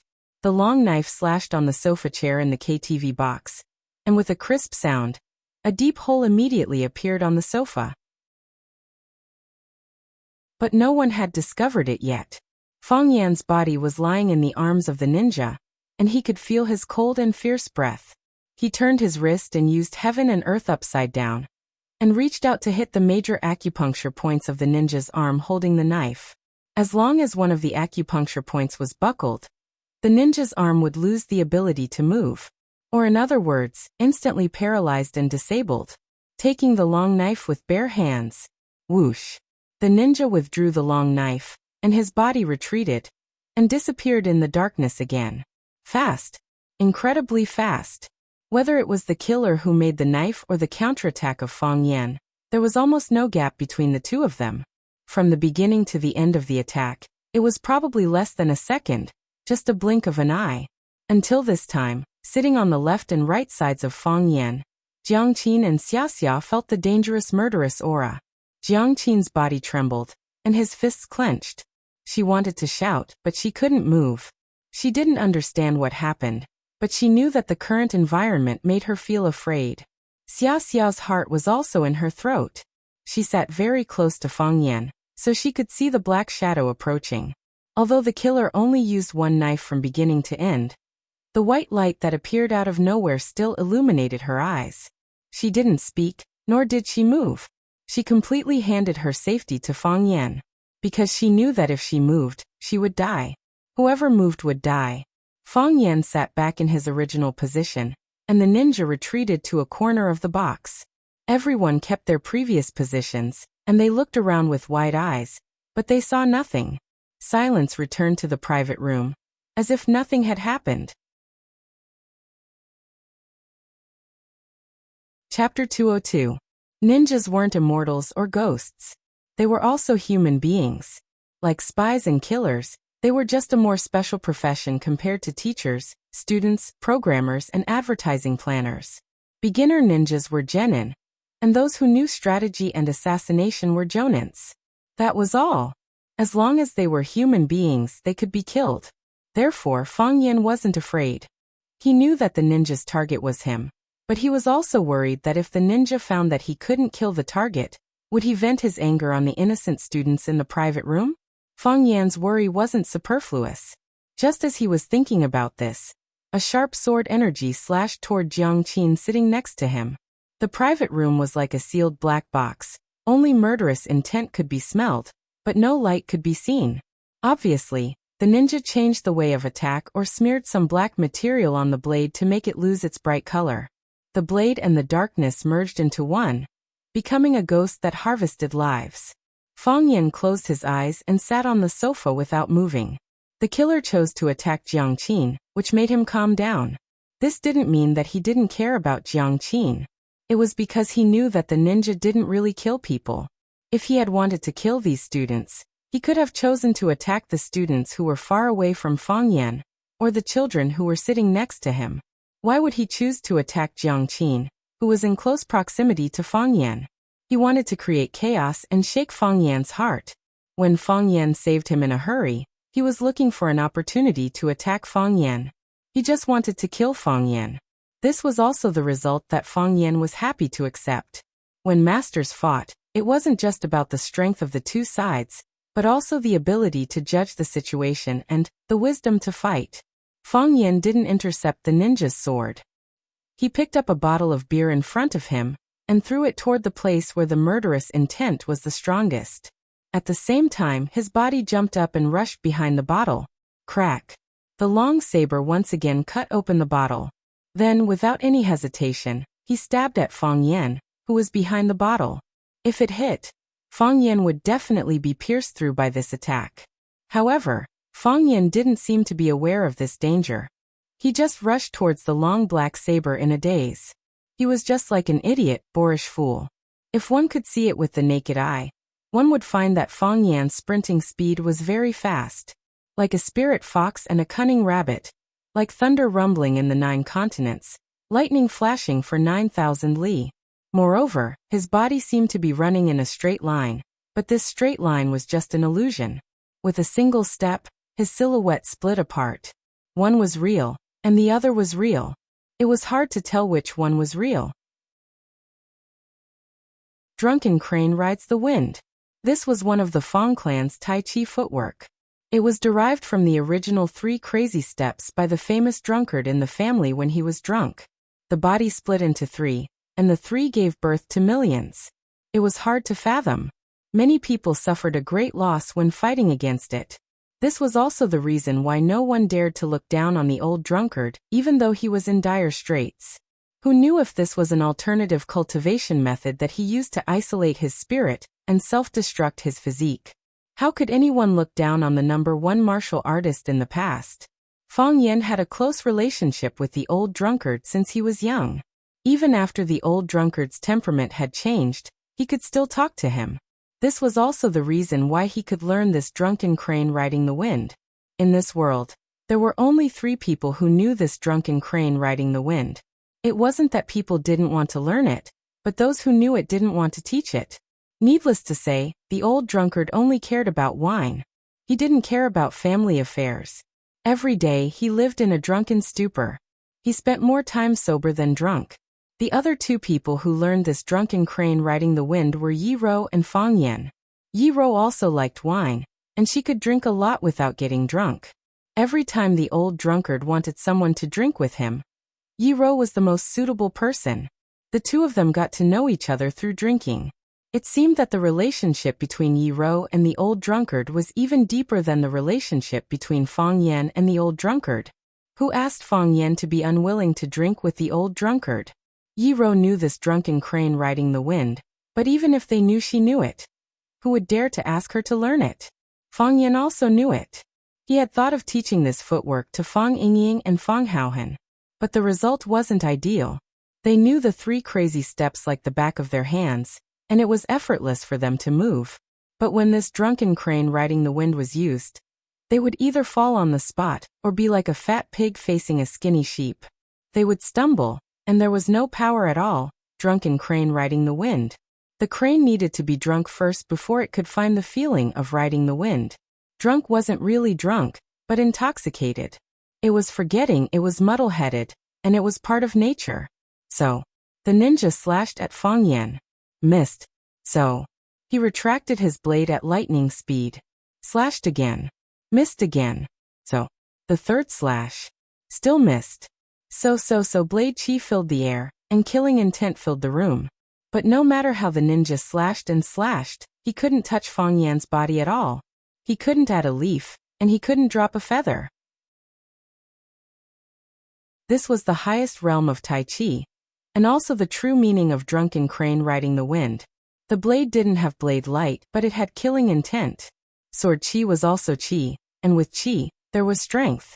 Fang Yan's body was like a leaf, or a feather. Before the blade arrived, the chi was released, and Fang Yan's body had already dodged in advance. If you slapped a balloon with your palm, the balloon would have already flown away before your palm hit it. It was the same principle as drunken crane riding the wind. One move first, one step ahead. Taking the initiative and seizing the opportunity. The ninja slashed and retracted his blade extremely quickly. Countless blade chi surrounded his body, making it hard for Fang Yan to advance. But an empty blade hurt the spirit, and it also hurt the strength. It wasn't a solution to keep slashing like this. As a ninja who could appear and disappear unpredictably, he almost misunderstood that he had met someone of the same kind who was more skilled than him. His blade was like a torrential rain, but why couldn't he keep up with Fang Yan's rhythm? Fang Yan's body extended, and he flashed behind the ninja. dodging 37 consecutive slashes, and punched at the ninja's unguarded heart. Boom, a strong wind blew, and Fang Yan clenched his fists so hard that cracking sounds could be heard. This punch was as heavy as a mountain, and when it attacked, it was like a huge meteorite pressing down on the ninja's chest. The ninja turned around and spun 360 degrees to attack. Fang Yan didn't dodge, and his fist of flesh and blood destroyed heaven and earth. The ninja also didn't dodge, and the blade of his long blade cut through the air, destroying everything. Fang Yan's fist sped up again. The fist was shorter than the blade, but it arrived before the blade. As long as his fist hit the ninja's body, penetrating his body, smashing his chest, and sending his body flying, the ninja's blade probably wouldn't be able to hit him. Whoosh! A gust of wind blew past. The fist missed. The blade disappeared. The person also disappeared. A shadow flashed at the door, and the room was quiet again. In this narrow space, the two of them fought fiercely, but they didn't hurt the students at all. In their eyes, this mustard seed space was as majestic as Mount Meru, and they couldn't see the end of it. The door of the room was pushed open, and a waitress in uniform stood at the door and asked, "What are you doing in this room? Why don't you turn on the lights?"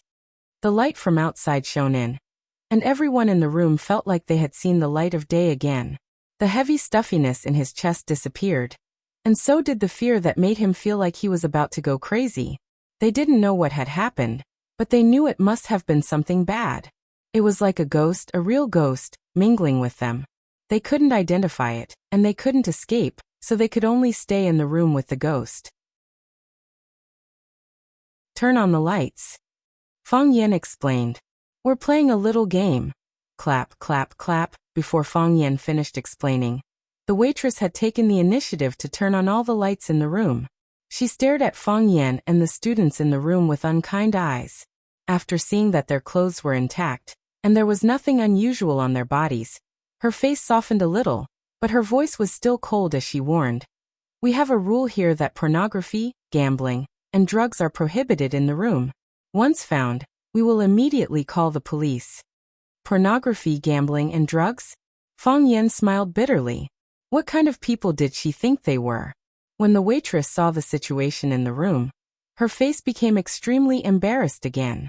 She quickly walked to the middle of the room, pointed at the marble coffee table that was cut in two, and asked in a sharp voice, "What's going on? How did the coffee table become like this? What are you playing? Oh my God, the sofa is also cracked. You also cut the sofa, and the microphone and the wall." Fang Yan waved his hand to stop her from continuing to shout, and said, "We will pay. All compensation." Getting the answer she wanted, the waitress tactfully shut up. The club manager also came, took a computer to calculate, and asked Fang Yan to compensate them 25,000 yuan. Of course, the original thing was not worth this price, but they had a price list in the club. This price was naturally several times more expensive than the actual price. Yuan Lin took out her wallet and wanted to pay the bill, but Fang Yan handed over his bank card. Ninja came because of him. How could he let a little girl pay for him? After dealing with things here, Fang Yan looked at Yuan Lin and Jiang Qin, and said, "You two go back and think about it, don't make a decision easily. I think since Miss Xia values you, she is willing to give you more time to think. It's very late. You should go back and rest early." Jiang Qin and Yuan Lin looked at Fang Yan, nodded silently and left. Especially Jiang Qin, she guessed something happened in the room, but she was smart enough not to ask. When the students left, Fang Yan looked at Xia and said, "Do you need me to take you back? Are you a gentleman?" Xia asked. Fang Yan thought for a moment and said, "I am a master's." On the marble floor under their feet, there were spots of bright red blood. Chapter 203. The night wind was getting cold. She was only wearing a small black dress in the summer, and it was obvious that she couldn't resist the chill of the city. In particular, the intense and exciting things that happened in the private room just now made her body soak in a layer of cold sweat. Now that her body was cooling down and her sweat was cold, she felt even colder. She grabbed the white shawl on her shoulders with both hands, as if it would warm her up a little. "Take a taxi back?" Fang Yan saw her embarrassed look and said softly, Take 2 steps. Xia said. She didn't have a RV property in this city, so she was picked up by a driver when she went out. When she came out of Sky One, she didn't call the driver to arrange a car. Now she wouldn't call the driver out of her house. The driver also had his own life. Fang Yan walked on the right side of the wind, so that he could help her block the wind a little. He said, I also thought of taking off my coat and giving it to you. But I'm afraid that you'll refuse and make me feel awkward. You haven't tried. How do you know I'll refuse? Xia asked. Fang Yan looked at Xiaji from the side, and saw a pair of bright and gentle beautiful eyes. This girl's eyes are so beautiful. After thinking about it, Fang Yan found a problem. In fact, most beautiful women had beautiful eyes. Qini Tian, Jiang Qin, Yuan Lin, and even Lu Chaoga. The eyes were the window to the human heart. If a person's eyes were ugly, then no matter how exquisite the woman's facial features were, she could only be called a beauty with personality. Thus, Fang Yan took off her black coat. Xiaji didn't hold back and naturally took it, and draped it over her shoulders. I feel much better, Xiaji said with a smile. I often take the coat from the boy when I'm acting. This is the first time something like this has happened in real life. Is this also acting? Fang Yan asked. Xiaji frowned slightly as he looked at Fang Yan and said, Fang Yan, I found that you are very aggressive. Fang Yan smiled bitterly and shook her head. It's probably because I'm not in a good mood. Can you tell me now? Who is he? Xia asked as he looked at Fang Yan with a burning gaze. I don't know, Fang Yan said. He knew Summer would ask this question. He could send away Jiang Qin and Yuan Lin, he could send away those students, but it wasn't that easy to deal with Xia Chen. You don't know either? Xia Keek's pretty eyebrows furrowed again. Although his goal is to attack you, he's also trying to hurt me while attacking you. Do you need help? Fang Yan glanced at Xiaji and said, Yes. I don't need it either. I need you to help me find him. I don't need you to do anything, Fang Yan said. He's very strong. Don't make unnecessary sacrifices. Understood. Summer nodded. Jiang Qin and Yuan Lin are both good seedlings. That's their business. If you really like them, you can have a good talk with them. Fang Yan said, I won't make decisions for their lives, because I can't afford it. But I can see that they trust you very much. Because I'm their teacher. A teacher who thinks he's pretty good. You have to help me with the new album. I need to think about that. Xia Chen was a little anxious and said, Fang Yan, you're really making me suffer like this. I can find other Tai Chi experts, I can find a replacement. However, I clearly know that there's a better choice, and I clearly know that you're the most suitable.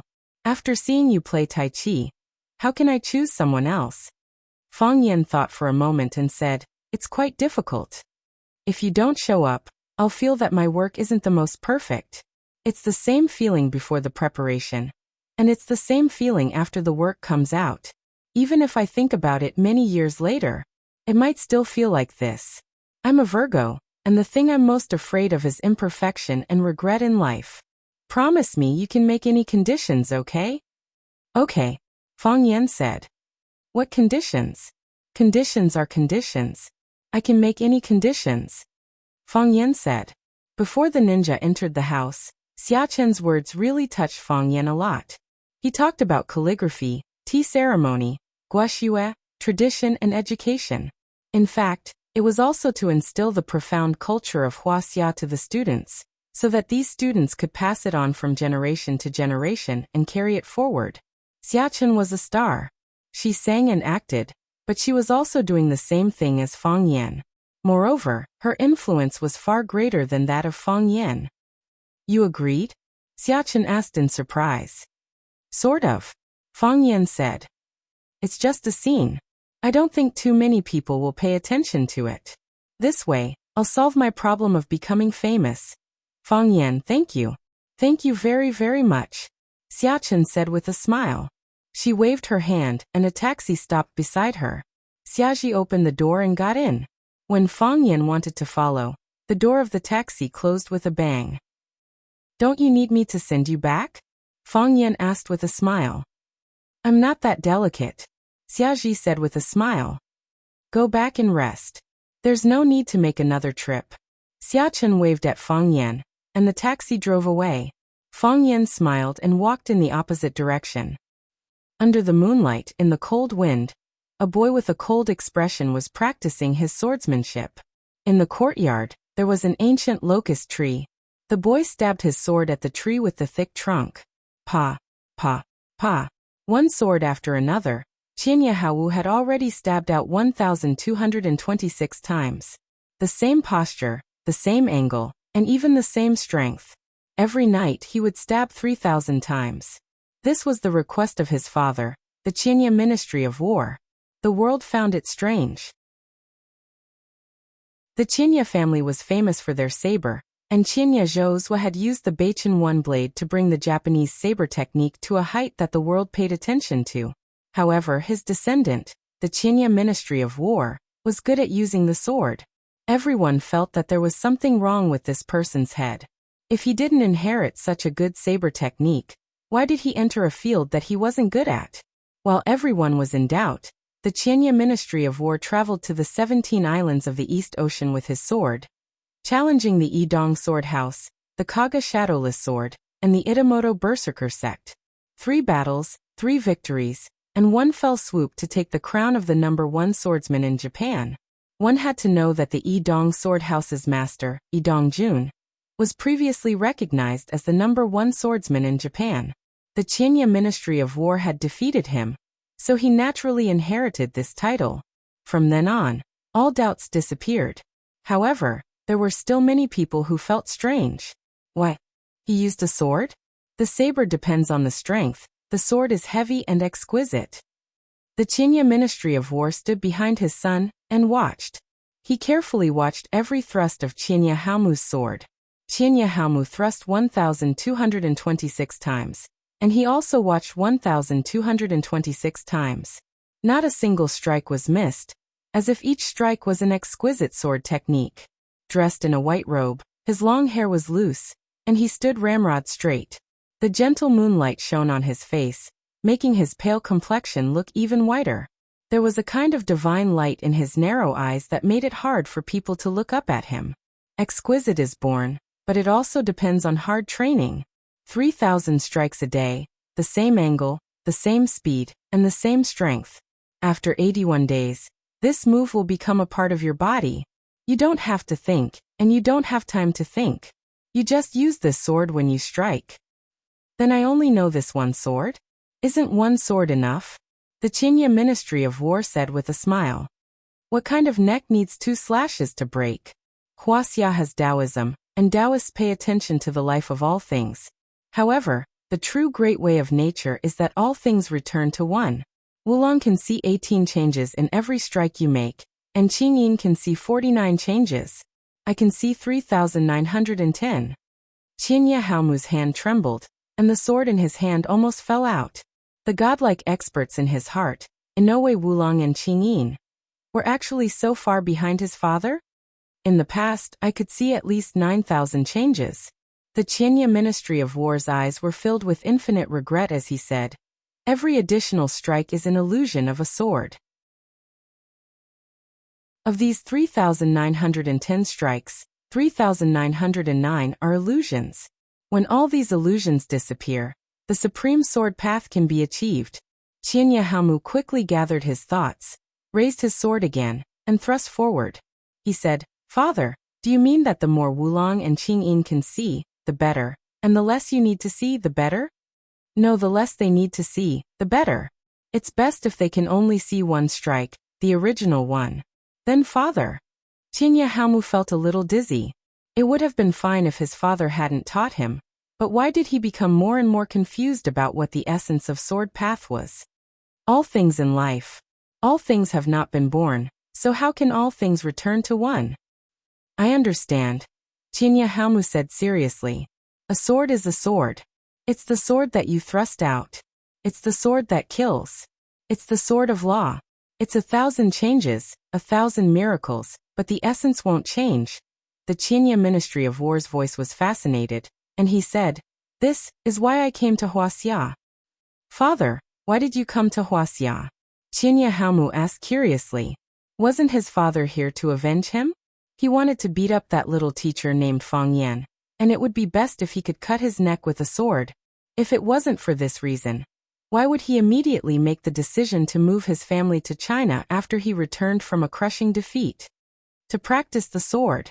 The Qinye Ministry of War spat out these two words clearly. Chapter 204. To some, there was no end to being despicable. To some, there was no end to swordsmanship. Chiba Hayaburo was the best swordsman in Japan. He was an expert that others could only look up to. However, he still had his own pursuits and goals. He was learning swordsmanship now.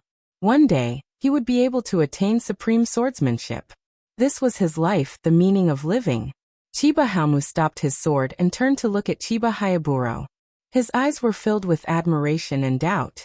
Father, why did you come to Wuxia to practice your swordsmanship?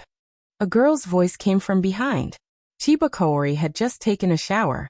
She was wearing a traditional Japanese kimono decorated with cherry blossoms. She wore wooden clogs on her feet, revealing her 10 cute toes. Her wet hair draped over her shoulders. Her eyes were gentle, and she wore a charming smile on her face. She was a traditional Japanese woman. She was docile and humble, as if she would never disobey her husband. Chiba Hayaburo brought his children to Wuxia and arranged for them to go to their respective places. Chiba Kaori went to Rosefinch Secondary for an exchange program. Meanwhile, Chiba Hamu went to study swordsmanship under his personal guidance. The lives of the siblings were completely different. Chiba Hayaburo doted on Chiba Kaori. He looked at her and said, "Go dry your hair." Chiba Kaori did not reply. Instead, she said, "Father, you haven't answered my question." "Because I'm invincible in Japan," Chiba Hayaburo said. "Sailing against the current, one will either advance or fall behind. Everyone knows this. However, you have to sail against the current in order to pursue swordsmanship. An opponent worthy of respect can shorten your comprehension time by 3 to 5 months. An opponent who can defeat you can raise your cultivation level by 3 to 5 years. Father, are you saying that you'll encounter an opponent in Wuxia?" Chiba Kaori asked sensitively. Chiba Hayaburo walked up to Chiba Kaori and carefully combed his daughter's hair. He smiled warmly and said, "Even if you don't want to admit it, Wuxia has thousands of years of accumulation. However, China has thousands of years of history, and there are many reclusive heroes and experts. There should be opponents worthy of respect." Chiba Kaori tilted her head to look at her father's side profile and said, "Father, if you really meet an opponent worthy of respect, will you die?" "Die." Commander Chiba of the army thought about it seriously and said, "Knowing the way in the morning, one can die in the evening." "No," Chiba Kaori said stubbornly. "I don't want you to die." "Then I won't die." Chiba nodded seriously, as if he was making a promise. "Then I'm going back to sleep, father," said Chiba Kaori with a charming smile. "We still have morning classes tomorrow." Then he glanced at Shinya Hawu and said, "Little brother, you have to practice well." Chiba Hosake nodded and continued to stab forward with full concentration. One sword after another. Caw! The courtyard door was pushed open. A man dressed in black walked in. He was short, thin, and his head was hidden in his hoodie, making it hard to see what he looked like. Seeing Chiba, who was standing in the yard, the man walked over, bowed and said, "Master." "You're injured," Chiba Shinobu said. "Yes," the man answered honestly. No matter how good his disguise was, he couldn't deceive his master even if there was no blood on his face or body. "There's a fire in your throat. Ask your master's wife to prescribe you some medicine," Chiba Shinobu said. "Who can hurt you?" "Master." "Who can hurt you?" "Fang Yan," the man in black answered. Chiba Hosake suddenly turned around and said, "Qing-in, did you go to see Fang Yan?" Qing-in was the eldest disciple of Chiba Shinobu. He was originally an IGA ninja. After failing to assassinate Chiba Shinobu, he was impressed by his swordsmanship, so he became his disciple and was willing to be his servant. Chiba Hosake returned from Wuxia with serious injuries because he had a conflict with a teacher in Wuxia. After Qing-in came to Wuxia, he immediately searched for information about Fang Yan and followed him all the way. He chose to make his move in a KTV box with limited space. I heard that he defeated Chiba Hoseki. I want to test his strength. You want to help Chiba Hoseki take revenge? Master, please punish me. The man apologized in a low voice. Because the action of lowering his head was too big, it once again affected the injury on his chest. With a muffled groan, he opened his mouth and spat out another mouthful of blood. Chiba Shinobu glanced at him and asked, "What did he use to hurt you?" "His fist." "Did his fist touch you?" "No." Ching-in replied. Chiba Shinobu walked in front of Chiba Hoseki and said, "You keep asking me when this swordsmanship will end." "Yes, father." Chiba Shinobu walked to the side of the locust tree, pointed to its solid trunk, and said, "Pierce it." "Father." Chiba Shinobu looked stunned. The blade was not allowed to touch the tree trunk, and it was just a stab through the air. How could the tree trunk be pierced? Dripping water can wear a stone. At least let the water drop on the stone, right? He can do it. Chiba Shinobu knew what Chiba Hoseki was thinking and said aloud, "Fengyan." Chiba Hoseki gritted his teeth and asked, "Yes. How strong is he?" Chiba Hoseki asked. "He's stronger than you think," Chiba Shinobu said. He injured Chiba Hoseki and Ching-in. "This young man, I'm really looking forward to it." At the end of the 2 Chinese classes in the morning, Fengyan walked back to the office with his textbook. Seeing that there was a gap in the middle of the page, Fengyan opened the gap and found an exquisitely folded paper crane lying there. "Teacher Fengyan, you're getting more and more handsome. I like you so much." It was still a row of beautiful handwriting, but it didn't belong to any of the students in the class.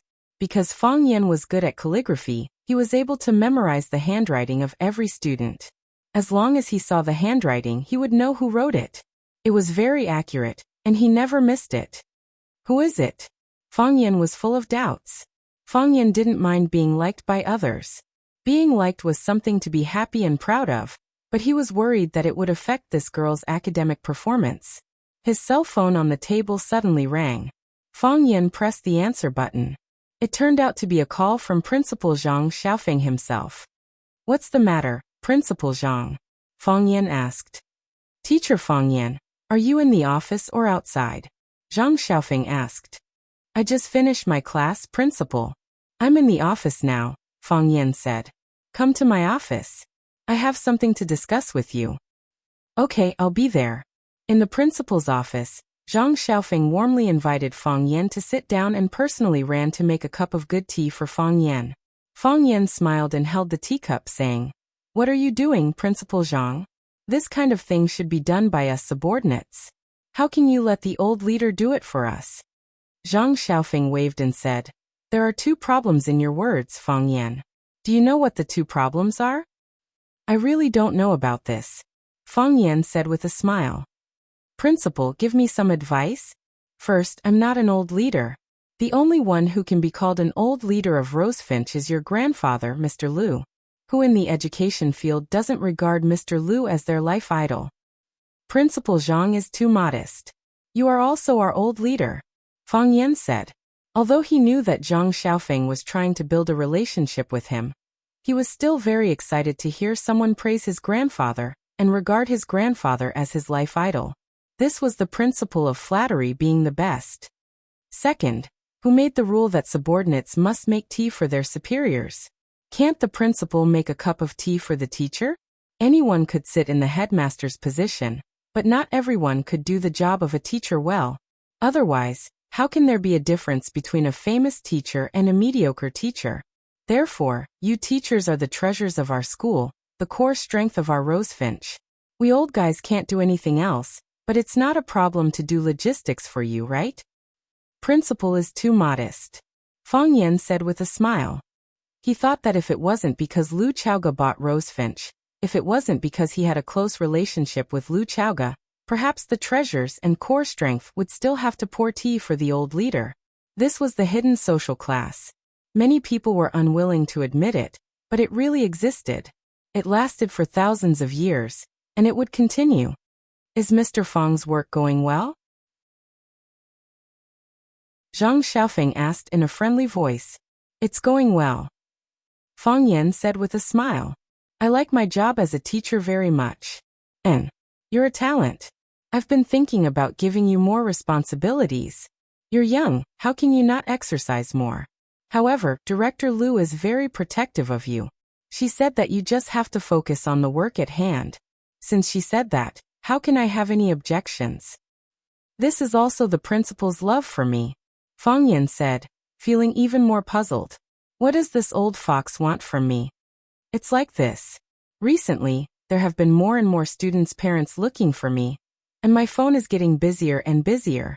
Among them, there are many important people that I had difficulty meeting in the past. I thought that the older I get, the more charming I become.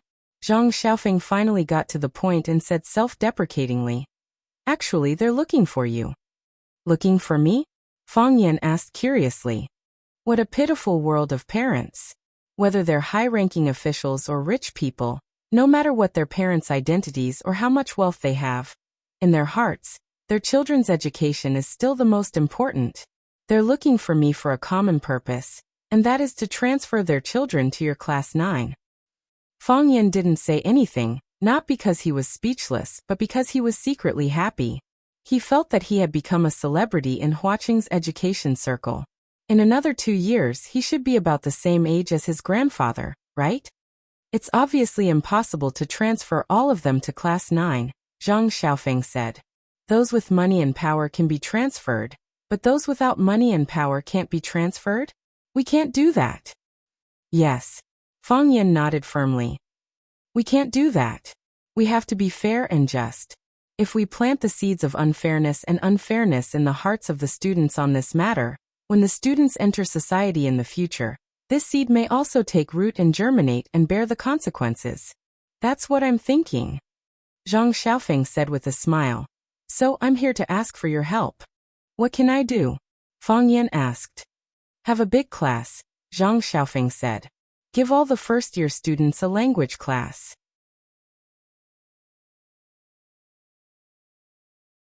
Chapter 205. A big class for the entire first year? Fang Yan asked in surprise. He was no stranger to the big class model.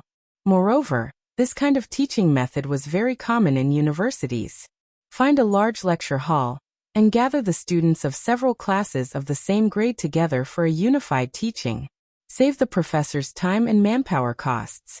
However, Rosefinch was a high school, not a university.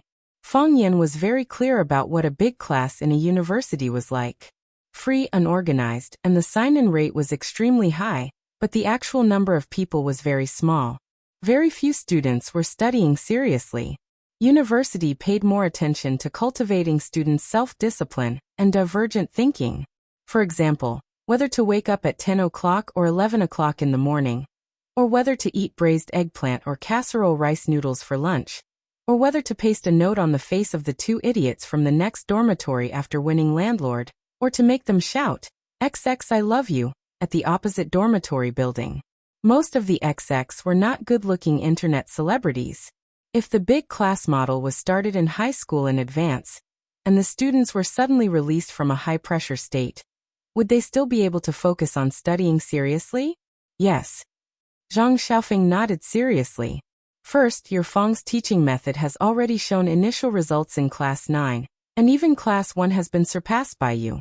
If you want to promote it to the whole school, the big class model is a very good choice. Just treat it as an early test. Second, we can completely kill the idea of the students' parents frequently moving around and the students' unstable minds wanting to jump from other classes to class 9. The big class model treats everyone equally. What's there to jump from? If I give a big class to the entire grade, what about the other language teachers in the first year's Chinese team? Fang Yan asked aloud. Obviously, this was a job that would offend people. If Fang Yan gave a big class to all the first-year students, how could the other language teachers endure it? They are still the language teachers of each class.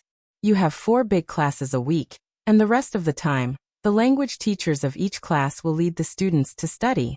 There's not much change from before. It's like writing a novel. You make the outline of the story, and they lead the students to write according to the outline. I think the students might not be used to this kind of learning style.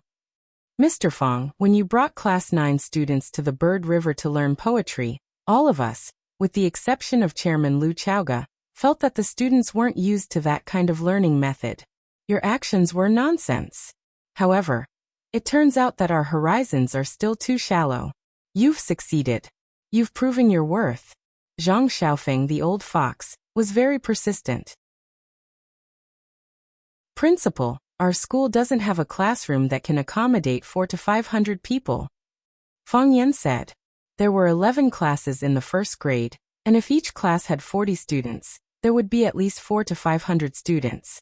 Although the Vermilion Bird High School was very wealthy, they had never thought of preparing a few lecture halls for the use of large classes. I've already thought about this question. We have a school auditorium that can accommodate more than 200 people. Divide the 11 classes of students into 2 halves and lead half of the students to each class. Principal, is this really appropriate? Fang Yan asked uncertainly. Zhang Xiaofeng looked at Fang Yan with a determined gaze and said, Teacher Fang Yan, what are you worried about? If I'm not worried, what are you worried about?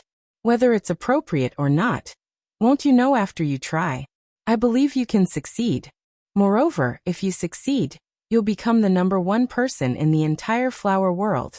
If the results aren't obvious, we can just cancel the classes. There won't be too much of a loss. Am I right? When are the classes scheduled? Fang Yan asked. Oh, I've already prepared them for you. The 4 classes are scheduled on Monday and Friday during the night self-study period. After all, we can't delay the regular classes in the day. Principal. Fang Yan's eyes widened. Wasn't this asking him to work overtime? You just said that Chairman Lu hopes that I just do my job well. I can't arrange too many tasks. Yes, that's what I said. However, Director Lu also told me to actively cooperate with you in promoting the Fong family's teaching method. You see, Director Lu is really biased towards you. She didn't call this teaching method the Rosefinch teaching method, but she gave all the credit to you. Teacher Fang Yan, shouldn't you do more work to repay Chairman Lu's love for you? Zhang Xiaofeng took a sip of tea and said with a smile, Mr. Fang, we'll give you a suitable tuition fee. Principal Zhang, I'm not a teacher for money. I simply like to be with students.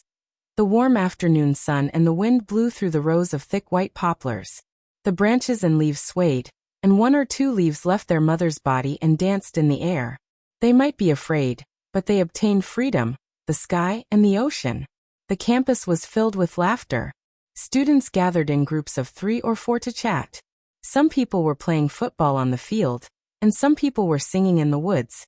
This kind of time was quiet and beautiful, and it made people in high spirits. This kind of life will soon not belong to us. Jiang Qin sighed. There was regret and reluctance on his face. But we will have a more exciting life. Yuan Lin said. Everyone will leave. But we will leave early. Have you thought about it? We are number 26 middle school. And our studies are not the best in the school. To be frank, we don't like to study at all. Although I promised Mr. Fong that we will take the Rosefinch High School exam and enter his class. But can we really do it? How many middle schools are there in this city? How many students are there in these dozens of middle schools? How many students are better than us in school? Even if we pass the Rosefinch exam, so what? We will compete with more and better students. We will study Chinese, mathematics, history, English, and we will study courses we don't like and may not need at all. After graduating from high school, we will enter the university. What will we do after graduation? Have you thought about it? What are you going to do after graduation? Jiang Qin looked at Yuan Lin in surprise and said, Yuan Xiaolin, aren't you thinking too far away? It is very far away. There is 1 year left for the high school entrance exam, 3 years in high school, and 4 years in the university. There are at least 8 years to waste. If it was before, of course, we don't have to think about what will happen after 9 years. We can go to class, skip classes, go shopping, or sing songs as before. How good is it? But now there is a great opportunity in front of us, and we have to think about it.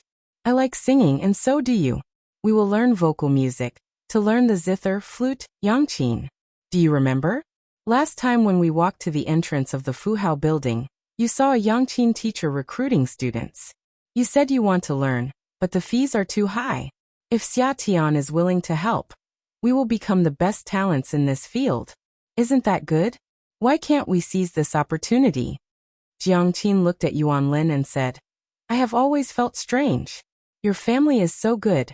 Why do you want to be a star? Even if I can't read Rosefinch, you can find a way to get in. Even if I can't find a job after graduation, you don't have to worry about such a problem. Why do you want to be a star? Because I want to be a different person, Yuan Lin said with a smile. My father is a businessman, and my mother is also a businessman. So, I want to be a different person from them. He was different from many other people in this world. When Americans mention Wuxia Kung Fu, they will think of Bruce Lee. When they mention the zither, they will think of Yuan Lin. Isn't this something to be proud of and worth sacrificing for? Jiang Qin laughed and said, It seems that you have made up your mind. I just don't know if you can convince your parents. Definitely. Yuan Lin said firmly. At this moment someone shouted, Be careful. Pa! A football flew over and hit Jiang Qin's chest. Jiang Qin cried out in pain and retreated. He was almost knocked to the ground by the football. A boy quickly ran over and looked at Jiang Qin in panic. He said, Classmate, are you okay? Classmate, did I hurt you? Jiang Qin covered his chest and couldn't speak. Yuan Lin stood up for her friend and shouted, Hey, how do you play football? The goal is so big, and you deliberately kicked it. Are you crazy? I'm sorry. The boy apologized desperately. I didn't mean to. I really didn't mean to. I'll take her to the infirmary. Yuan Lin looked at Jiang Qin and said, Do you want to go and have a look? Jiang Qin shook his head and said, No need. The boy was anxious and said, Classmate, you'd better go and have a look. What if she's hurt somewhere? I'll accompany you to have a look. No need. Jiang Qin glanced at the boy and said, Then I'll write down your phone number. Give me your number. I'll keep in touch with you at any time. If there's any problem, I'll come immediately. Is that okay? The boy looked at Jiang Qin with anticipation. Jiang Qin and Yuan Lin were extremely sensitive and looked up at the boy at the same time. The boy was very delicate with thin cheeks and long eyelashes. He was clean and gentle with the shyness that a student should have on his face. He wore a snow-white shirt, black pants, and a pair of white Converse canvas shoes on his feet. Seeing the two girls' scrutinizing eyes, the boy's face suddenly turned red. I just want, sorry. Jiang Qin interrupted him and said, There's really no need. The boy's face was gloomy. He nodded and said, I'm sorry. Before finishing his words, he turned and ran away quickly. Kai Lian from class 7, he likes you. Yuan Lin said. Jiang Qin looked up at the clouds in the sky and sighed softly in his heart. You're wearing the white shirt that I like, but I can only say sorry.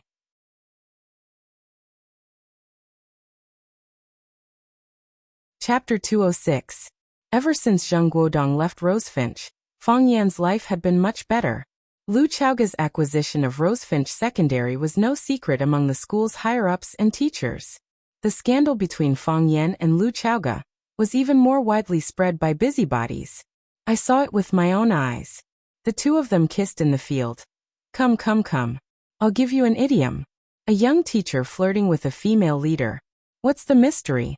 That's right, reaching the sky in a single bound. This kind of gigolo is really useless.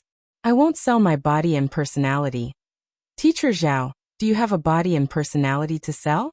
I think Mr. Fang is very good. He's young, handsome, and knows Tai Chi. Look at what Teacher Fang Yan has brought Class 9 to. His language scores have surpassed Class 1. Can an ordinary person do that? When Chen Dehai walked into the office, he heard his colleagues talking about Fang Yan's various scandals. He said this angrily. Team leader Chen.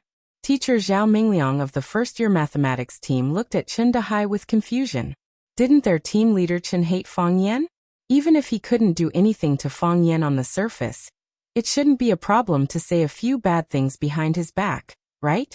Chen Dehai looked at Zhao Mingliang angrily and said, Let's not talk about the fact that the scandal between Mr. Fang and Director Lu is groundless. Even if it's true, one of them is unmarried, and the other is unmarried. Why can't they be in a relationship? They are teachers. It's not like they haven't reached the legal age yet. Yes. Team leader Chen is right. Zhao Mingliang apologized again and again. Chen Dahai looked around the office and said, "When teacher Fang Yan first came, I had some misunderstandings about him. That was because I saw that he was too young. I was worried that his ability wasn't enough and would delay the students' studies.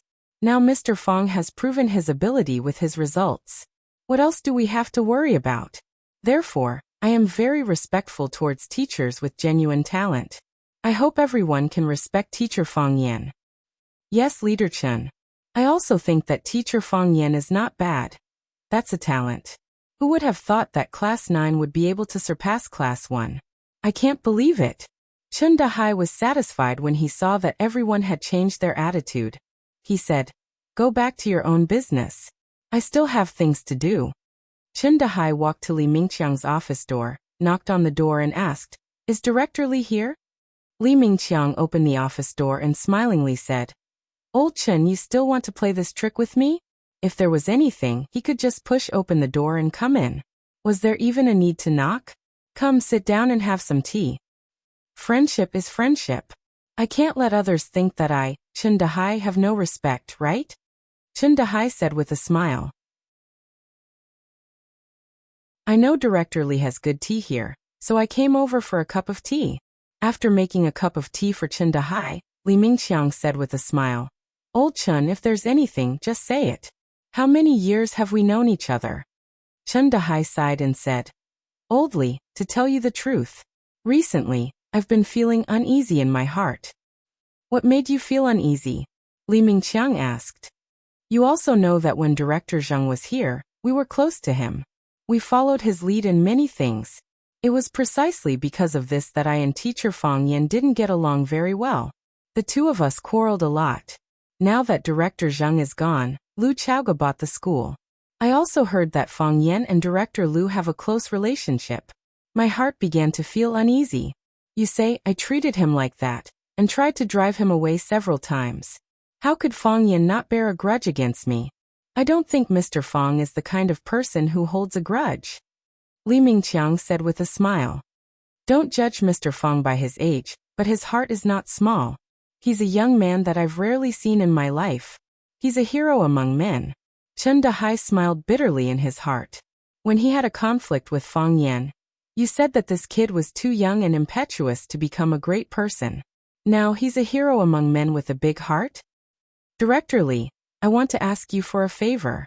Chen Dahai said the purpose of this trip. Old Chen, what can I help with? Don't hesitate to ask. Li Ziqiang said straightforwardly. I want to invite Mr. Fang for a meal.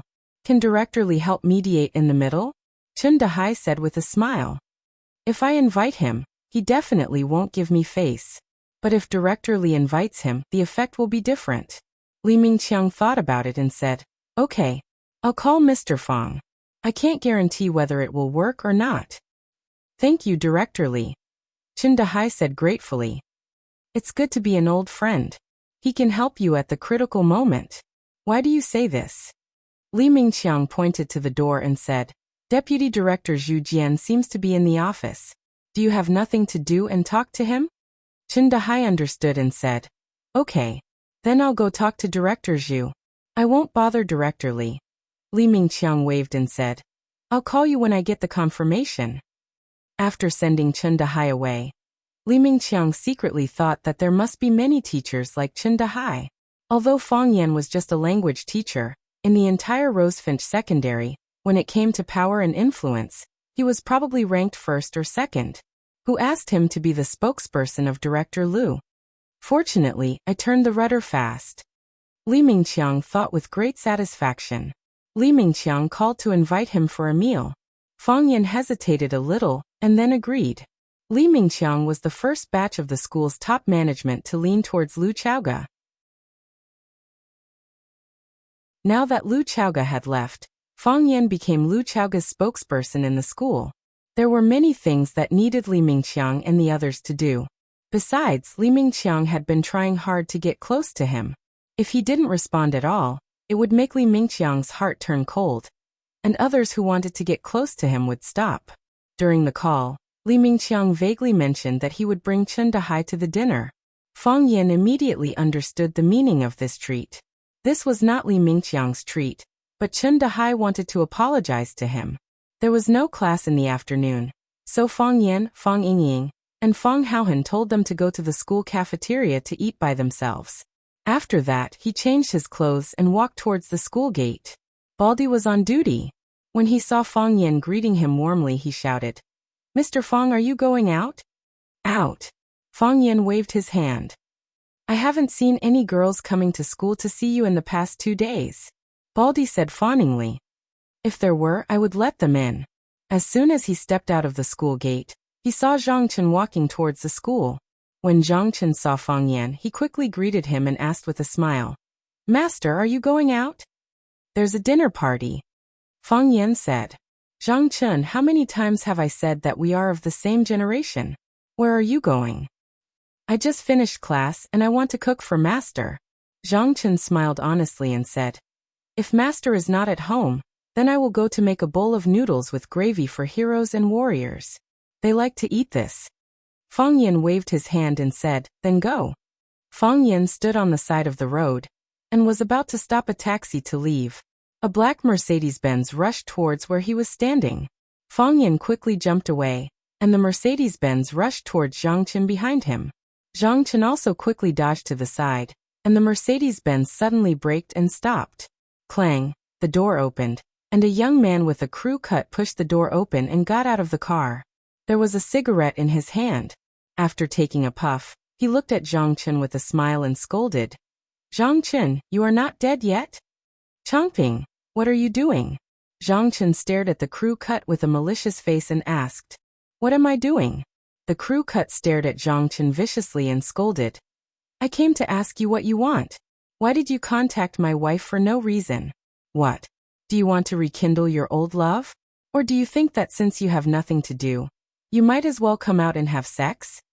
"Changping, don't slander me," Zhang Chen shouted angrily. "I slander you?" The crew cut was also angry. He took out a stack of paper from his pocket and threw it over. He said angrily, "I even found out your call records.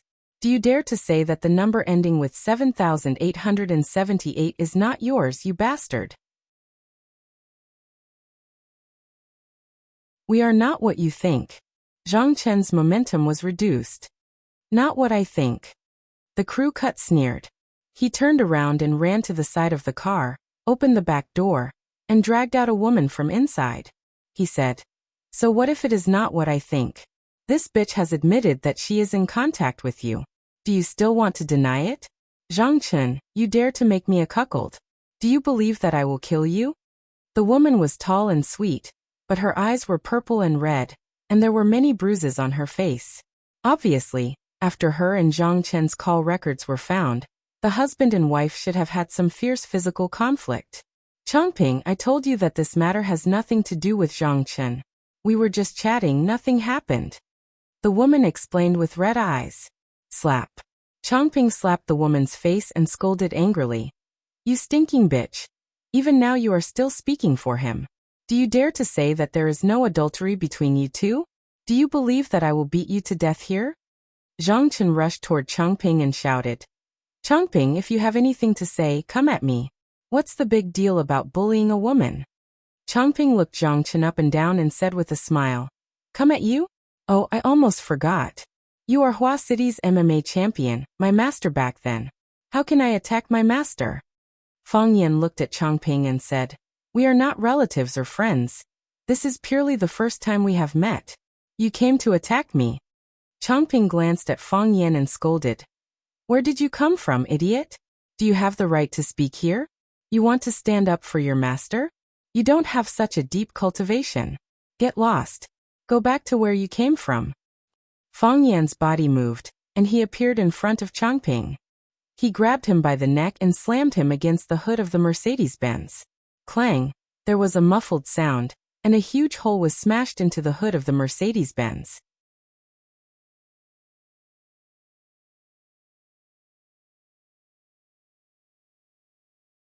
Chapter 207.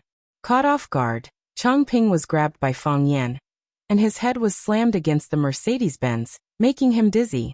He mistakenly thought that Fang Yan was Zhang Chen's disciple, and that he had attacked him to please Zhang Chen. His heart burned with anger, and he roared angrily, "You bastard, how dare you hit me!" He had also learned mixed martial arts for a few years, and he felt that his skills were good. He twisted his body, trying to turn around and fight back. Unfortunately, no matter how hard he tried, his neck was still in Fang Yan's hands.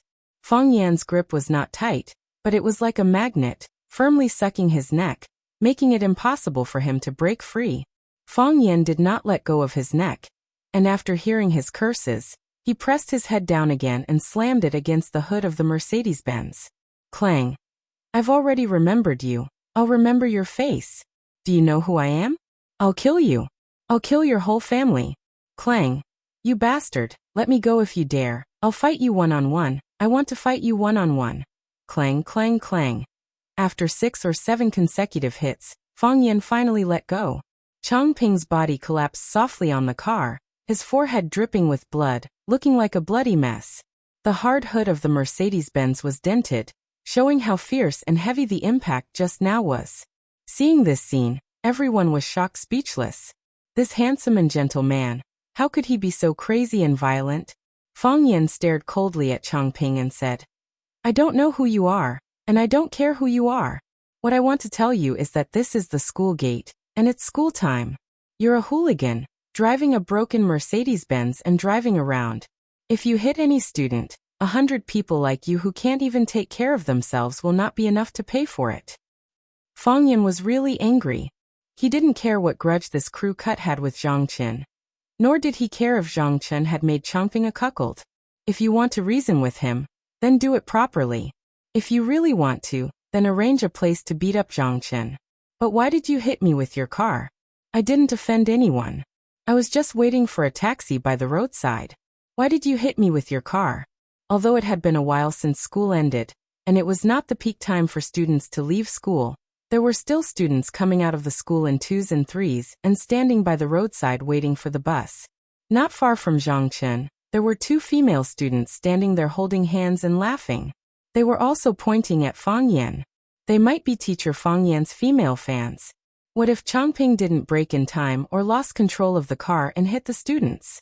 Slow down for the school section. This was common sense that all drivers understood.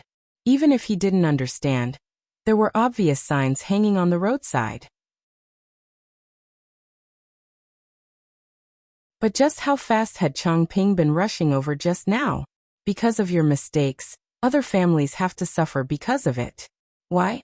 Men like to show off, but if the occasion was not right, they would become fools. Men like to show off, but if the target was not right, it would become cruel.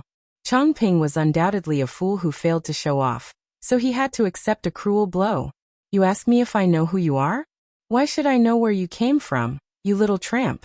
Do you think you are Lu Dehua, and everyone in the world knows you? Do you know who I am? I am a teacher, one of the best language teachers in Rosefinch Secondary. If you had killed me just now, do you know what kind of loss it would have brought to Rosefinch? What kind of loss would it have brought to the whole of Wuxia? Changping struggled to open his eyes and asked, "What kind of loss?" Fang Yan kicked his knee and scolded, "What do you mean? Are you looking down on me? I hate idiots who think they are the best in the world just because they have a little money." Fang Yan said with a face full of contempt, "I have billions in my bank account. Do you think I will tell everyone I meet?" After saying this, Fang Yan suddenly felt a burst of comfort in his heart. It turned out that having a lot of money in the card but not being able to tell others was really hard to bear. Wasn't it the cruelest thing in the world to wear luxurious clothes and walk at night? Who are you? I am Fang Yan. The square and square, the yen and the descendants of Yen and Huang. The descendants of Yen and Huang should be upright. Don't think about retaliating against me. If I can't fight you alone, I will beat you up. Fang Yan stared at Changping vigilantly and said threateningly, "If you dare to find a group to beat me up even once, I will fight you alone once a day."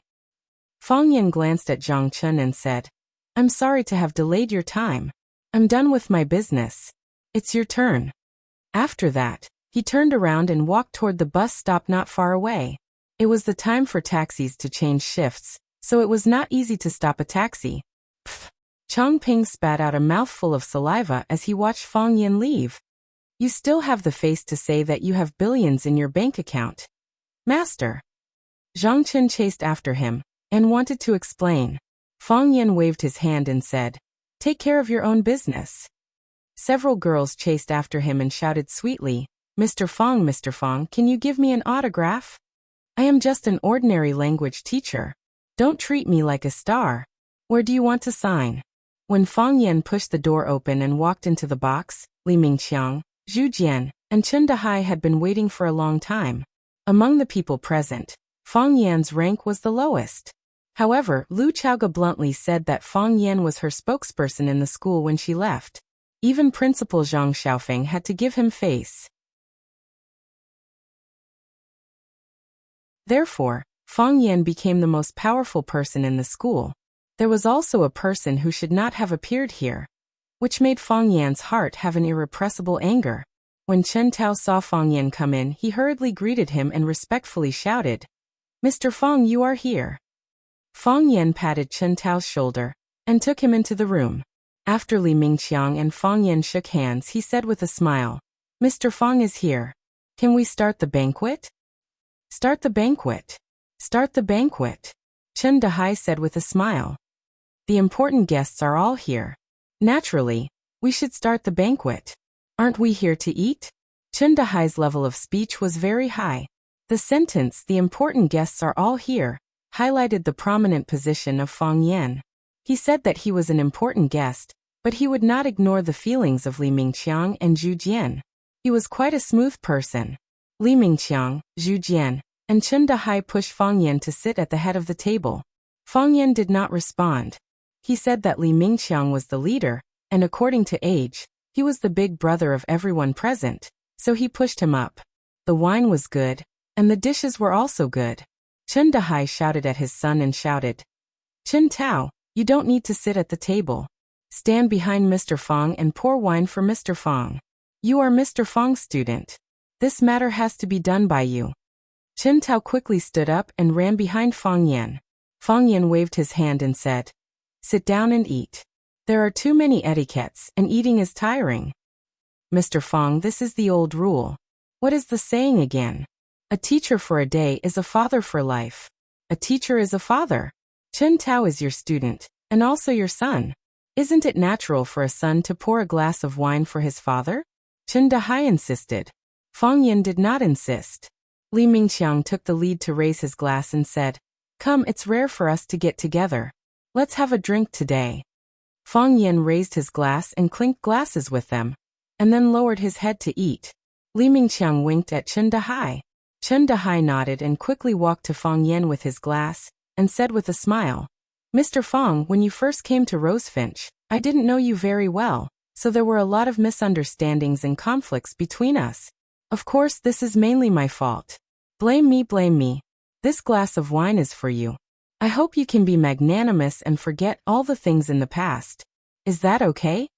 After Chen Dehai finished, he raised his neck and drank all the white wine in the glass. Fang Yan lowered his head to eat, as if he didn't hear Chen Dehai's words and didn't see Chen Dehai's toast. Chen Dehai's face suddenly turned purple. Fang Yan didn't give him face. He knew that today he must untie the knot in Fang Yan's heart. The longer it dragged, the worse it would be. So he poured himself another glass of white wine and said aloud again, "Mr. Fang, I know you have grievances and resentment in your heart. This is a matter of course. From now on, you can watch my performance." After that, Chen Dehai raised his head again and drank the glass of white wine in his neck. Fang Yan's chopsticks in his hand stopped. He looked up at Chen Dehai and didn't say anything. Chen Dehai let Chen Tao fill the glass in his hand and said with a smile, "Mr. Fang, I toast you again." Chen Tao was anxious. He ran in front of Fang Yan and cried, "Mr. Fang, my dad knows he's wrong. He knows he's wrong, please forgive him this time. Mr. Fang, I beg you. My dad can't hold his liquor well, he really can't drink anymore." Plop. Chen Tao knelt in front of Fang Yan and pleaded with tears on his face. Li Mingqiang also persuaded and said, yes, old Chen was confused for a moment. So he did something wrong. Mr. Fong, can you forgive him this time? Didn't old Chen say it? Let's see his performance in the future, okay? Zhu Jian opened his mouth, but in the end he didn't say anything. He and Fong Yan hadn't been in contact for a long time, but he knew that this person was terribly stubborn. Once he decided on something, even 9 bulls couldn't pull him back. Fong Yan expressionlessly glanced at the crowd, and finally his eyes stopped on Chen Dahai's face. He said firmly, I won't forgive.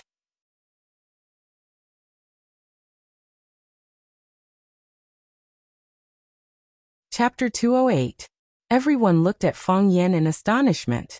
They didn't understand why he hated Chen Dahai so much. He didn't want to give up so easily. I know it must be difficult for you to understand my thoughts, Fong Yan said, looking at Li Mingqiang and Zhu Jian. Director Chen was the mediator, and Zhu Jian was the support. Chen Dahai's attitude was sincere, and he drank a few glasses of white wine to apologize. Moreover, he didn't give face to his father in front of a student. It must have left a deep shadow in his heart. He must have a deep grudge against me. According to normal people's thinking, I should look at the big picture and make the big thing small. I should let go of the past and pretend that nothing happened. Then we can eat and drink together. It's a perfect meeting. Even if it's just a superficial disguise, I should still do it. But I can't forgive you, Fong Yan said. To be honest, when I first came to Rosefinch, not only did I have conflicts with Teacher Chin, but I also had conflicts with Director Li. Li Mingqiang looked embarrassed and said, yes, at that time, we didn't know each other very well, so Li Mingqiang secretly regretted it. If he had known this would happen, he wouldn't have agreed to let Chen Dahai get involved in this matter. Although he was now on Lu Chaoga's side, he had, after all, offended Fong Yan. The other party wasn't a guy who liked to play by the rules. Breaking the thin layer of protection in front of everyone was undoubtedly a hard slap in his face. Fong Yan waved his hand, indicating that Li Mingqiang didn't need to explain. He said, Director Li and I should belong to the faction struggle. Director Li is Director Zheng's man, and I am Director Lu's man. Director Zheng's son has a problem with me, and Director Zheng also has a problem with me. I can completely understand you trying to kick me out of the school. Teacher Chen also tried to kick me out of the school. I can also accept this. You don't like someone, and you want to see what the eye doesn't see. I don't find it strange at all, because I didn't like you at that time, and I also hope that you would suddenly make a mistake and get fired. Director Li wants to kick me out, and so does Professor Chen. However, I have forgiven Director Li Mingqiang. Why am I not willing to forgive Teacher Chen? Fong Yan looked at Chen Dahai and said, because I think your methods are too dirty. Teacher Chen, do you still remember what happened at the Sparrow Bridge that night? Chen Tao, Li Yang, and Zheng Guodong made a female student pretend that she was being bullied, and then lured me into taking the bait. To be honest, this matter is too dark. Even now, when I think about it, I still feel a chill in my heart and soul, and it's hard to quell my anger. Chen Dahai's lips trembled, but no words came out. Fong Yan was too smart. Extra explanations would only make people feel more disgusted. What kind of hatred do we have between us? Why would you set me up like this? If I wasn't me, if it were any other teacher, if I were Zhu Jian. Hearing Fong Yan mention the past, Zhu Jian's expression was also extremely ugly. How could he not be angry? How could he not hate them? No one knew better than him what kind of consequences it was, and no one understood better than him what kind of feeling it was. Anger, hatred, destruction, despair, and having nothing left. If Fong Yan wasn't Fong Yan, if Fong Yan had been successfully set up like him, then at this moment, would Fong Yan still be sitting here eating and chatting with them? Because he had experienced that kind of thing, because he had suffered the consequences of that matter, because those few years were worse than death, because his family was broken up, Zhu Jian's heart was filled with hatred. He hated Zheng Guodong, Li Yang, and Chen Tao. He hated Chen Dahai, Li Mingqiang, and Zheng Tiancheng. He hated all the B***stards who participated in this matter, and ruined his reputation. However, he knew that his ability was limited, and his strength was weak. Even if he had hatred, he could only suppress it in the bottom of his heart. Because he still had to work, because he still had to eat. He drank and chatted with them, and he called them brothers. He told himself that a man should be flexible, and everything was for the sake of survival. However, Fang Yan chose a more extreme and direct way to deal with it. He didn't feel wronged, he didn't pretend to be polite, and he would never forgive. Mr. Fang, this matter was done by us, and it has nothing to do with my father. Chen Tao explained aloud. Chen Tao, you don't have to explain. Fang Yan interrupted Chen Tao's words and said, there are some things that everyone knows. It doesn't make sense for you to want to put all the blame on yourself. Teacher is not as stupid as you think. Have you thought about it? If you had succeeded in that incident, what would have happened to me? My reputation would be ruined, and I would have nothing left. No matter where I went, I would be ridiculed and pointed at my back. This approach was tantamount to completely destroying a person's life. There would be no more hope. Zheng Guodong got the punishment he deserved. Chen Tao and Li Yang performed well later. And the most important thing is that you are just an immature child. I am very angry that you did this kind of thing, but I am willing to give you a chance to turn over a new leaf. Teacher Chen, you have decades of work experience, and you are mature and quick-witted. You plan this kind of thing behind the scenes. Have you thought about the nature of this? Chen Dahai's face was ashen, and the hand holding the wine glass was trembling. The wine kept spilling out, and his mood at this time was extremely unstable. Fang Yan's voice was like a pair of scissors, a sharp sword, cutting open wounds on his skin and flesh, and then he used a sharp arrow to cut open his flesh from those wounds, peeling off the whole skin from the body. He was like a skinned clown, standing naked and dripping with blood in front of Fang Yan, standing in front of everyone. Teacher Chen, at that time, you were more powerful. You had connections and backing, so when you made your move, you were unscrupulous and did everything you could. Yes, now that I have some advantage, you are worried that I will retaliate, so you invited me to dinner, and you apologized to me. If you once again have the upper hand, or if I accept your apology, I will become another Zheng Tiancheng standing behind you. If there are other teachers who have offended you, what kind of method will you use to deal with them? That kind of evil thing, or something even dirtier than that, will happen again? Teacher Chen, tell me, should I forgive you? Fang Yan dragged Chen Tao up from the ground and said, in the future, don't involve children in adult matters. The muscles on Li Mingqiang's face twitched again. At that time when Chen Dahai wanted to bring Chen Tao out, he felt that it was somewhat inappropriate. What's the use of letting children get involved in adult matters? But Chen Dahai said that Chen Tao was Fang Yan's student, and letting him follow to serve tea and toast was what he should do. Li Mingqiang thought that if Fang Yan valued friendship, seeing that Chen Tao was his student, he would have a better impression of Chen Dahai. Unexpectedly, it backfired.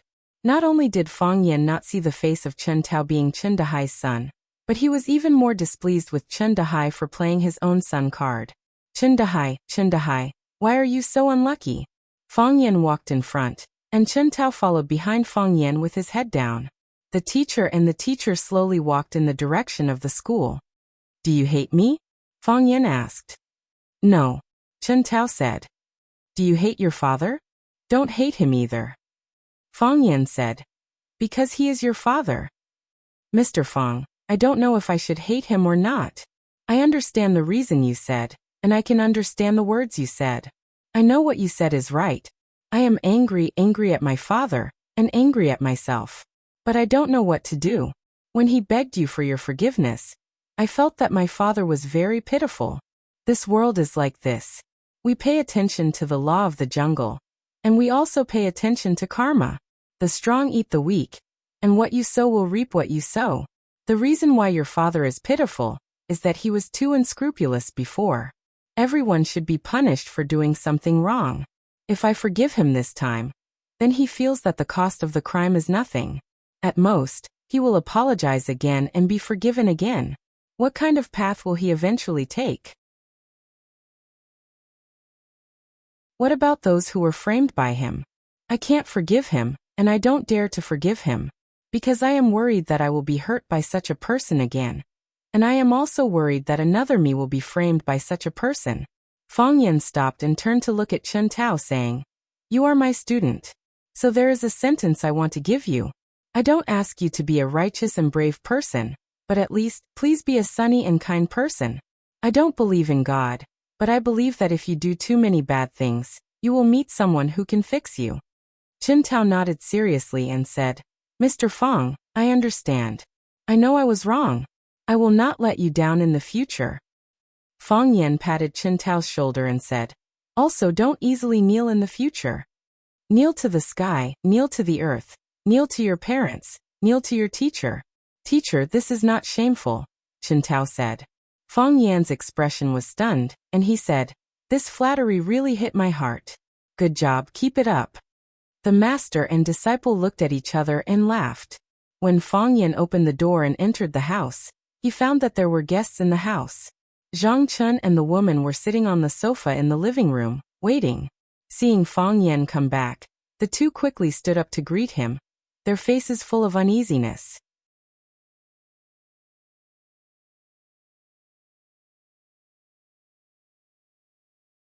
Chapter 209.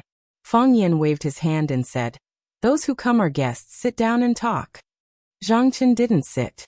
He stood in front of Fang Yan with a face full of guilt and said, "Master, I didn't think something like this would happen, and I even dragged you into it. I promise you, nothing happened between me and Sun Li. We are innocent, I swear to you on my honor and reputation." Fang Yan looked at the two of them and said, "Then tell me what's going on." Fang Yan was willing to give him a chance to explain. This made Zhang Chun very happy. He was determined to become Fang Yan's disciple. If the incident with Changping caused Fang Yan to misunderstand his character, then his path to becoming Fang Yan's disciple would be completely blocked. However, when it came to explaining the past, Zhang Chun's expression was full of sorrow and he couldn't speak for a long time. How could he pick up the grains that had rotted in the mud one by one? Sun Li sighed and said, "Let me explain." Zhang Chun loved martial arts since he was a child, and he learned kung fu from Sun Rulong, a martial arts master in Huaqing. Sun Rulong was very fond of Zhang Chun's talent and thought highly of him. He taught him everything he knew. Zhang Chun gradually became famous in Huaqing's mixed martial arts world, and he quickly became the symbol of the Rulong martial arts school with Sun Rulong as its master. Sun Rulong had a son and a daughter. His son, Sun Chong, avoided martial arts like a scorpion, while his daughter, Sun Li, loved martial arts as much as her life.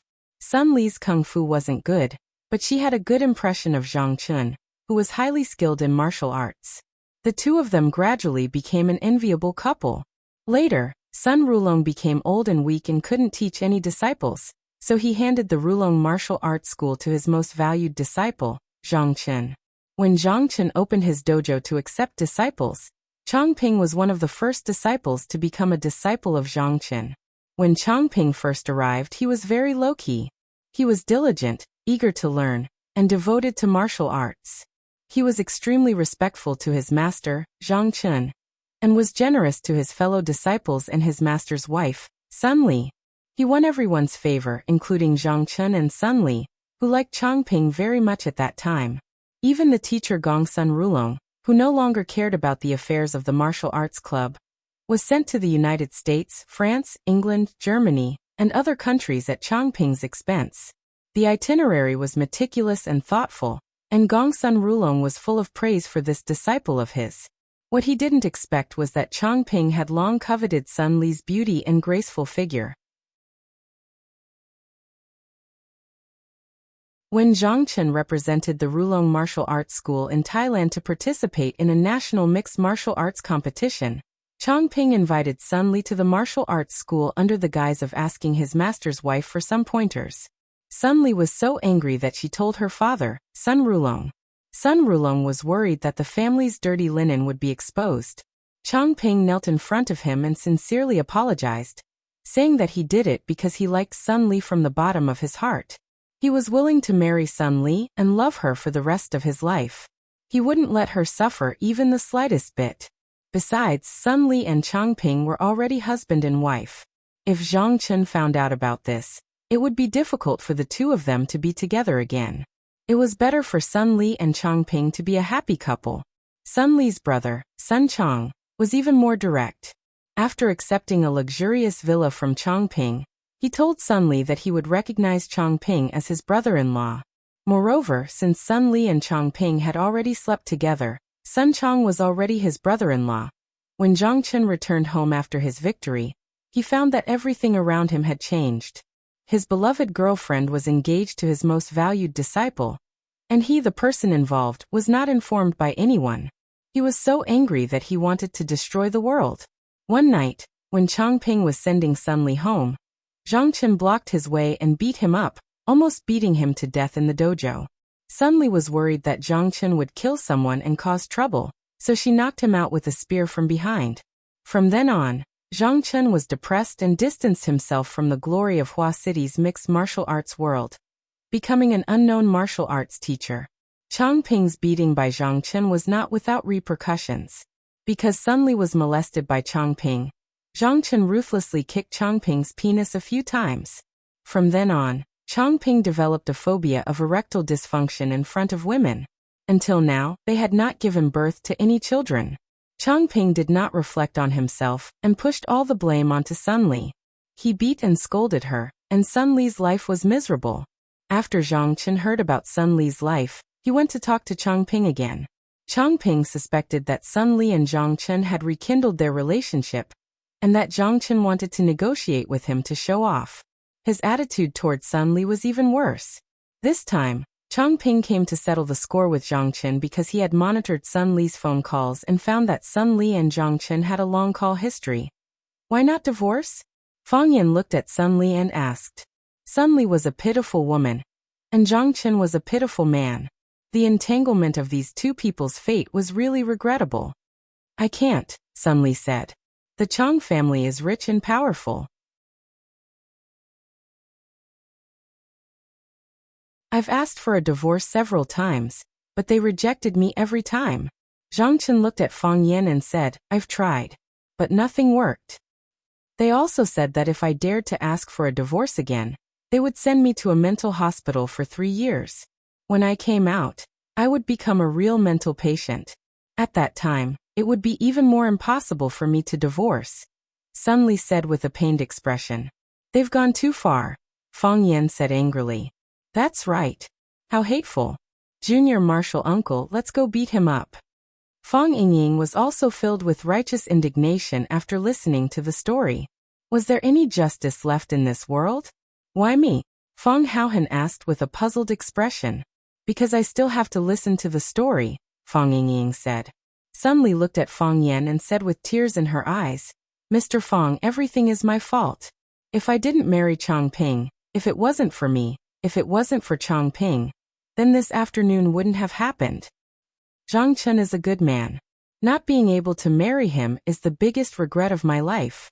I've been like this for the rest of my life, but Zhang Chen is different. He no longer has anything to do with me. We haven't been in contact for many years. He found out from a former student that my life isn't going well, so he wanted to help me. He likes to learn martial arts, and he really wants you to be his disciple. If possible, I hope this incident won't affect your opinion of him. I believe he's a very good disciple. He's very talented, and he definitely won't let you down. Sun Li looked at Zhang Chen and said with determination, From now on, you don't have to care about my affairs anymore. Don't think about it, don't listen, pretend you don't know. We've stopped interacting for a long time, and we won't contact each other again. I know what your dream is, so try your best to achieve it. I wish you success. As she spoke, large teardrops rolled down her cheeks.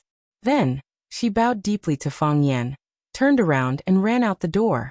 Zhang Chen glanced at Fang Yan, then quickly chased after her.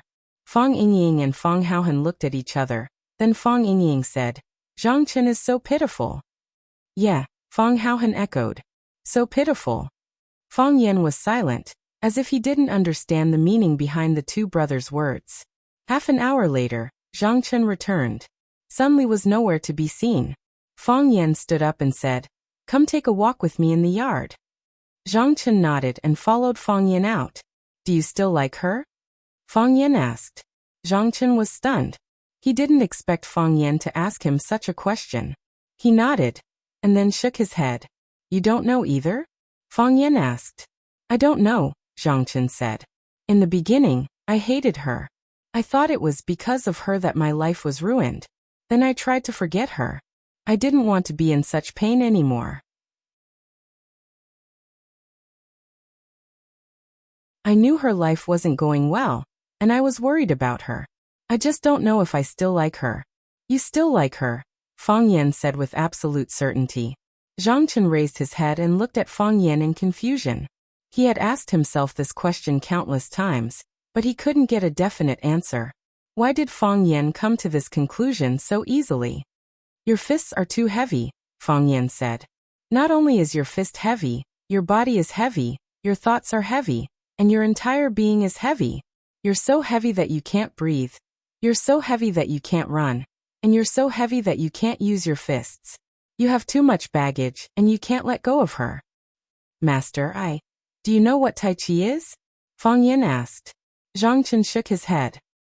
An old man was practicing Tai Chi in the park with great strength. At this time, a young man came and said, Grandpa, you're so good at martial arts, how did you practice? The old man said, I'll stand still and try hitting me with all your strength. So the young man punched the old man hard. And then? Zhang Chen asked excitedly. It was an inspirational story of an ignorant teenager who met a hidden master in the park, and then became a master of Tai Chi. He liked to listen to such a story of a loser's counterattack. This was also the ideal life he had always been looking forward to. The young man was blackmailed of 20,000 yuan, Fang Yan said. Now do you know what Tai Chi is? Fang Yan asked. Zhang Chen shook his head again and said, I still don't know. This story tells us that if you want to learn Tai Chi, you must choose the right master. Only when the master is strong can the disciple learn real skills. The master only has posture, but no momentum. Not only can the disciple not learn anything, but he may also be blackmailed of 20,000 yuan. Master, what do you mean? Zhang Chen thought hard, but he still didn't understand what Fang Yan was trying to say. Fang Yan looked at Zhang Chen helplessly and said, Now you can worship as a master.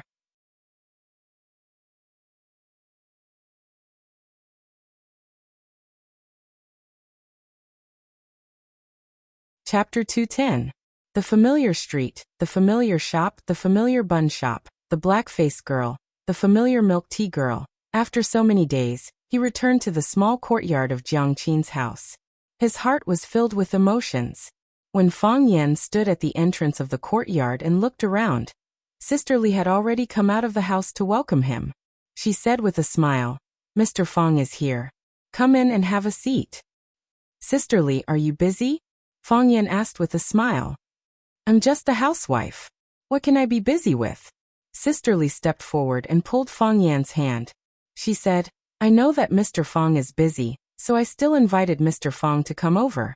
Mr. Fang, you can't be angry with Sister Li. The housewife wasn't too scheming, but she was very familiar with welcoming guests. Sister Li's attitude towards Fang Yan was warm and polite. It was as if they got along well in the past and nothing had happened. That's exactly what I wanted. I haven't eaten the dishes cooked by Sister Li for a long time. Fang Yan said with a smile. If you come every day, I will cook for you every day, Sister Li said straightforwardly. Fang Yan smiled and didn't answer. He knew that if he really came every day, perhaps Sister Li would raise the mop to chase him away again. After Sister Li poured a cup of hot tea for Fang Yan, she sat down on the sofa opposite Fang Yan. Fang Yan, Sister Li asked you to come over. There's something I want to discuss with you. Sister Li looked at Fang Yan sincerely and said softly. Sister Li, if there's anything, just say it. Fang Yan said. If I can do it, I will help you. If I can't do it, I will also tell you the reasons why I can't do it. It's like this. When Jiang Qin came back these days, he kept telling me that he wanted to drop out of school and learn the Guzheng Yangqin.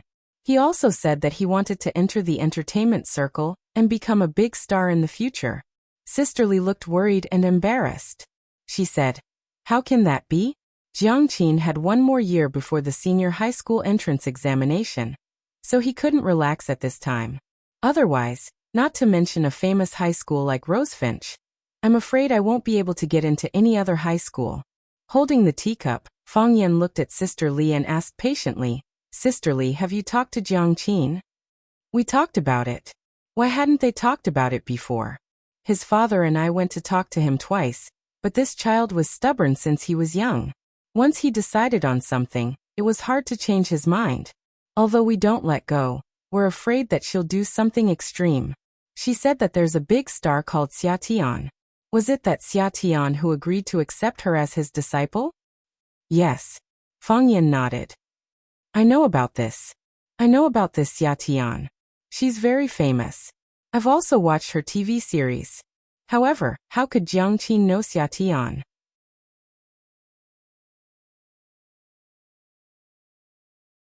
That Xia Tian. Was it the Xia Tian who made the movie? The Xia Tian that Jiang Qin knew was the Xia Tian who made the movie. Fang Yan explained. Xia Tian is my friend.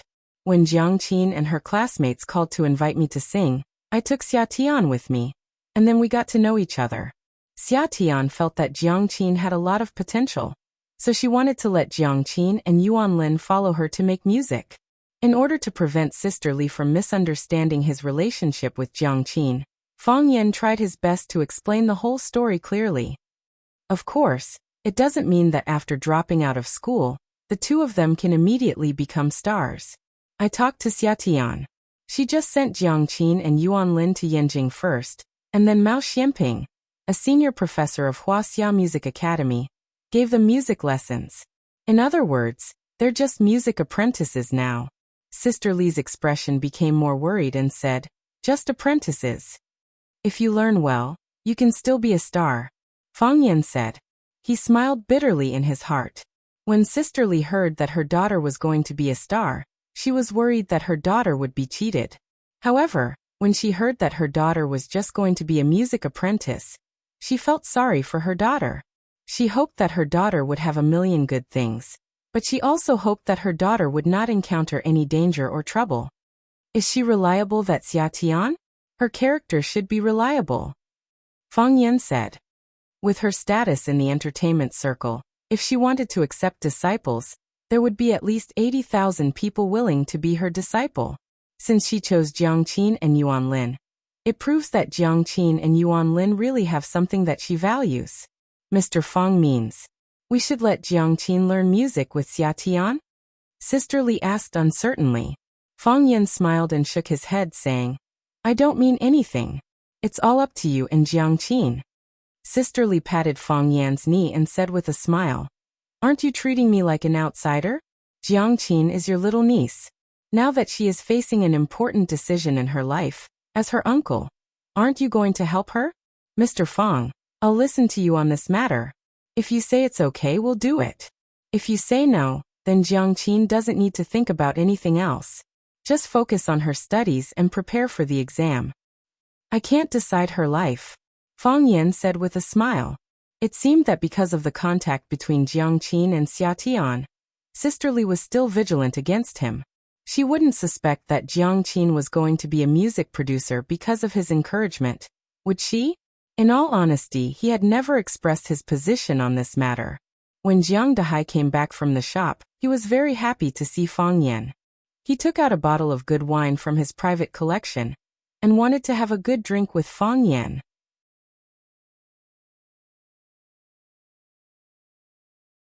Fang Yan also had a good impression of this silent butcher, who always had a smile on his face. He looked like a Methria Buddha. The two of them drank half a kilo each, and the bottle of wine was soon finished. After eating and drinking to their heart's content, Fang Yan got up and said goodbye. Jiang Qin ran downstairs and said, Mr. Fang, I'll see you off. No need. Fang Yan refused. It's not like I don't know the way. Let Jiang Qin see you off, Sister Li said. Fang Yan no longer refused and walked out the door with Jiang Qin. Winter had arrived, and the weather was getting colder.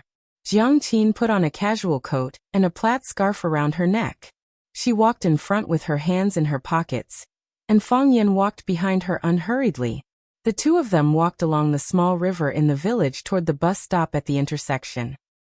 My mother agreed for me to study music, Jiang Qin suddenly turned around and said to Fang Yan with a sweet smile. Congratulations. Fang Yan said. Jiang Qin shook her head and said, when my mother didn't agree, I was very anxious. Now that my mother has agreed, I'm a little scared. I don't know if this is the right thing to do. Can I really become a star? I think Yuan Lin is very mature and generous in this matter. Once she has decided on something, she will work hard to achieve it. Jiang Qin pouted unhappily and said, you mean Yuan Lin is better than me? It's not that she's better than you. You said it. Seeing Fang Yan's helpless expression, Jiang Qin burst out laughing and said, do you think I'm being unreasonable? Not at all. Fang Yan said very firmly, that's good. Jiang Qin nodded with satisfaction. Mr. Fang, if I really want to study music, I'll have to go to Yanjing. Yanjing is so far from Huaqing. When I come back, will you still be the current teacher Fang Yan? Of course, I'll still be the current teacher Fang Yan. Fang Yan said with a smile. Could it be that I can become another teacher Fang Yan? A single teacher Fang Yan? A single teacher Fang Yan, Fang Yan said with a nod. Jiang Qin was overjoyed at once and said, I'll remember what you said. When I come back from Yanjing, I want to see a single teacher Fang Yan. You have to do what you said, or else I won't be polite to you. Of course, Fang Yan nodded. Who dares to offend the butcher's daughter? Annoying. Jiang Qin said coquettishly.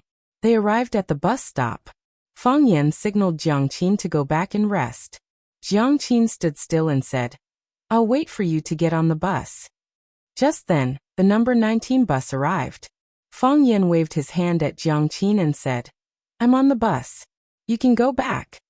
When the bus had gone far away, Jiang Qin stomped his feet in anger and scolded, Stinky driver, in the past, no matter how long I waited for the bus, it never came. I still wanted to talk to Teacher Fang, but you rushed over in a hurry. Do you know how much of a romantic thing you ruined? The bus stopped at the Rosefinch High School stop. Fang Yan got off the bus and walked toward the school gate. Duh. With every step Fang Yan took, there would be a duh sound behind him. Fang Yan stopped, and the voice behind him disappeared at the same time. As Fang Yan walked again, the duh sound rang in his ears again. Fang Yan suddenly turned around. A man with long hair, a big white robe, and wooden clogs was looking at him with a smile on his face.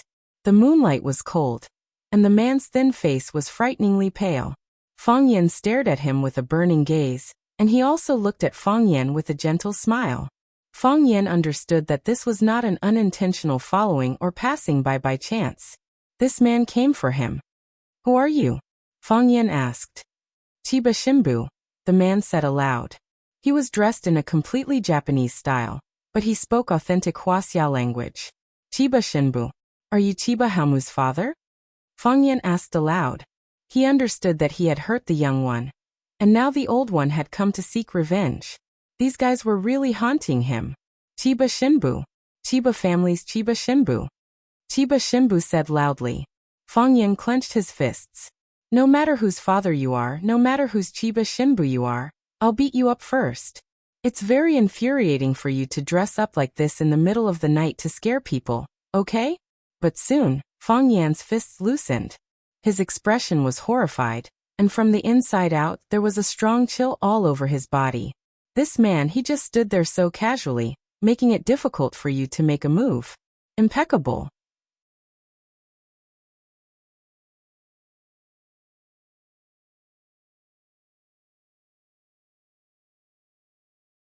Chapter 211. Hitting the head wasn't right, hitting the chest wasn't right, and hitting the groin wasn't right either. Fang Yan had 10,000 ways to attack, but it seemed that every attack could be intercepted and counterattacked by the opponent. Your killer moves were actually feeding the opponent moves. Chiba Hiroshi, known as the Light of the North Star, and the #1 swordsman in Japan, had actually reached the absolute wall, realm in defense. The unknown was a cliff that was tens of thousands of feet in front of him, and if he wasn't careful, he would fall. Such a sense of crisis made him cautious. The most terrifying thing in a battle was not being afraid of death, and the most taboo was not moving forward out of fear. When you lost confidence in your fists and hope for victory, then you would lose without a doubt. If you couldn't use your fists and feet, how could you talk about a great battle?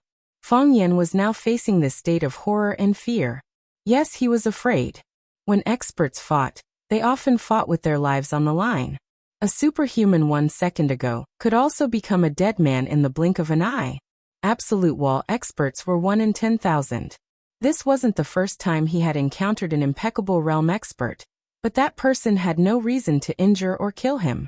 Even Fang Yan himself couldn't think of any excuse for the person in front of him to show mercy. Whether it was to avenge his son's injury to his disciple, or to kill an expert like Wuxia, it could add color to his reputation. Fang Yan had unfulfilled dreams, and his Tai Chi heart was growing. Most importantly, he was still a virgin. He didn't want to die. Fang Yan took a deep breath, looked at Chiba Hiroshi and said, "Are you here to avenge Chiba Haomu?" "No," Chiba Hiroshi denied with a smile. "You defeated Chiba Haomu, but that was because he wasn't good enough with the sword. If he needed revenge, he would pick up his sword and start over again. At that time it will be true revenge. Then what are you here for?" "You hurt Chiba Haomu. I'm still here for revenge," Fang Yan said. "You hurt Qingyin again." "Qingyin?" Fang Yan's eyes were slightly puzzled, but they instantly cleared up. He stared coldly at Chiba Shinbutsu and said, "So, the guy who tried to sneak around in the dark after turning off the lights and tried to fish in troubled waters and got beaten half to death by me is the Qingyin you mentioned? Did you send him to test me? Or are you thinking of letting your disciple kill me so that you, the master, won't have to show up?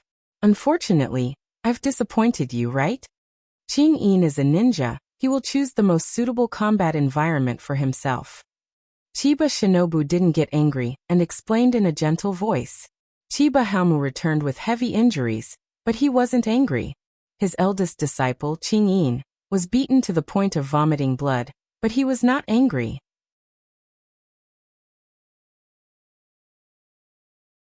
Ever since he entered the soulless state, there were very few things that could make him angry. Fang Yan was thoroughly enraged.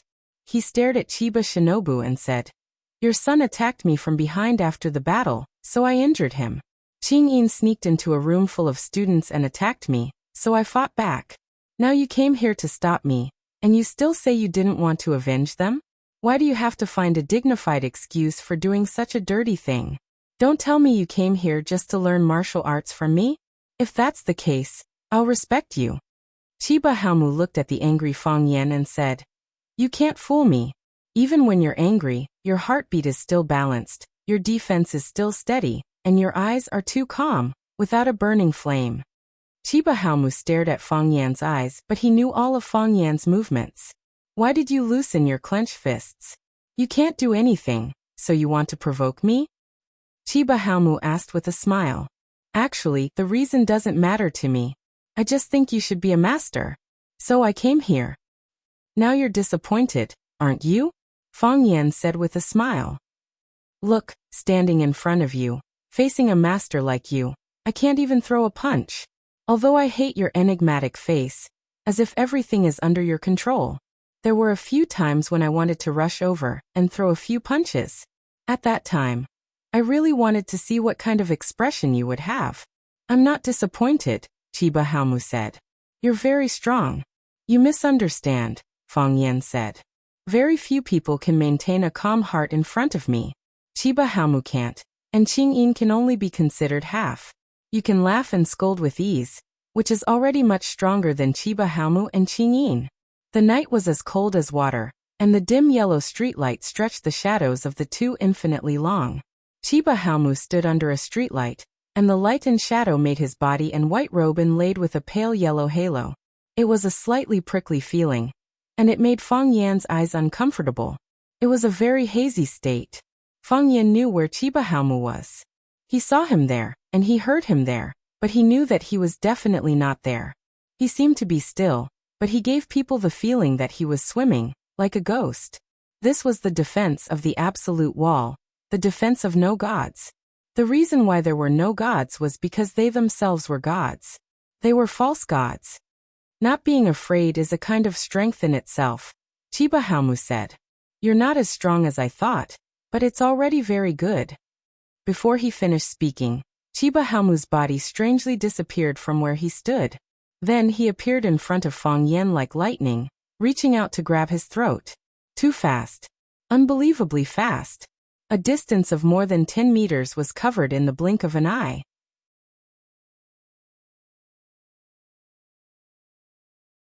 It was as if he had mastered the Taoist secret art of shrinking the ground into an inch, or as if he had drilled out of a strange wormhole.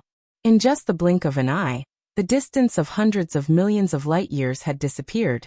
Bang! Fang Yan felt a burning pain in his dantian. It was as if someone had raised a rifle and shot him hard in the abdomen. The heat was very oppressive and dull. It was like there was no boiling molten steel, no burning pyre. He always felt that there was something missing. Suppress and accumulate. Suppress and accumulate again. Boom! The molten steel boiled and the pyre burned. The heart of Taiji in Fang Yan's abdomen, which was extremely quiet, suddenly spun wildly. The realm of Taiji appeared. Wherever the realm was, it was my territory. He saw the outstretched palm. It was pale, thin, snow-white, and tender. It didn't look like a hand that was holding a sword. There was no sound of wind, and it didn't look fierce. It was light, as if it was about to touch a flower or pick a fruit, and it had to catch a handful of wind and put it in front of its nose to sniff carefully. The flower-pinching Buddha, the eyes of righteousness, the wonderful heart of nirvana, and the subtle method of reality. The body of the telephone pole became twisted and tilted, and the light of the street lamp became dark and gloomy. Everything around him had undergone a strange change. Whoosh! Fang Yan took a step back. It was just this step. Chiba's attack failed, and Fang Yan's realm of Taiji disappeared. It was silent again. When Fang Yan sensed the extremely dangerous process of life and death, Chiba Shinobu's figure returned to its original position. It was exactly the same position as before, as if he had never left. What is this? Chiba looked at Fang Yan with a puzzled face. At his level, a sword was a sword, a knife was a sword, a fan was a sword, and so were chopsticks. A leaf or a flower was a sword, and so were his fingers. Just now when he clawed at Fang Yan's throat, it was actually the claw sword that stabbed at Fang Yan's throat. A sword came, the heavenly flying fairy. Even some of the kendo experts he had defeated in the East Ocean were flustered when faced with this move of his claw sword, and they retreated several meters away. However, the guy in front of him, who was much younger than them, just dodged one step. Just by dodging one step, he had managed to avoid the 32 consecutive attacks of his chi. Heart of Taiji, Fang Yan said. Heart of Taiji. Chiba chewed on this word seriously. There was a huge difference between Wuxia and East Asia's martial arts. East Asia focused more on the extreme cultivation of fists and weapons, but Wuxia was the birthplace of Taiji. He didn't understand the various realms and miracles of Taiji, but he understood everything. With his cultivation in sword path and chi path, he could easily understand what Fang Yan meant by those words.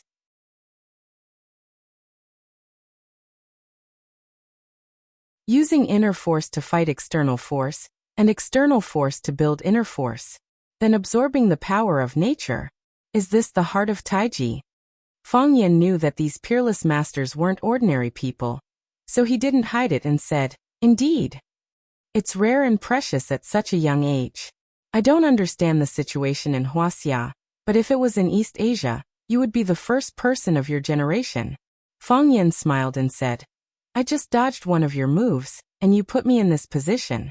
Are you praising me or yourself?" Chiba didn't smile and looked at Fang Yan seriously. He said, "Coming 1,000 miles with a sword is a worthwhile trip. You are worthy of my sword."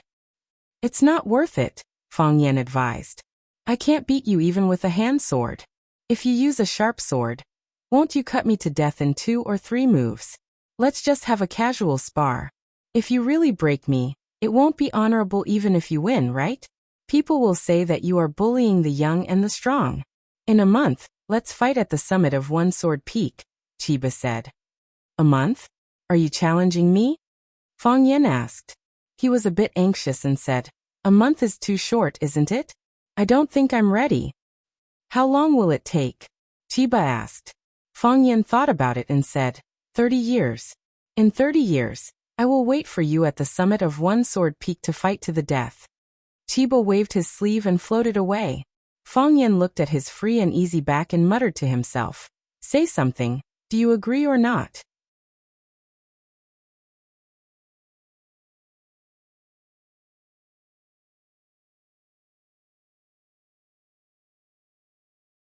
Chapter 212. Did he agree? Fang Yingying asked expectantly. I don't know. Fang Yan was lying on a rattan chair in the yard, holding a cup of hot tea in his hand. Trying to drown his sorrows with tea made him even more worried. He felt that he was really innocent. He was just a little better at martial arts. How did he provoke an old monster like the Thousand Leaves Army? What competition? It was just because he beat up his son and disciple, so he wanted to reciprocate, and beat him up to avenge his son and disciple. However, his son and disciple really needed to be taught a lesson, okay?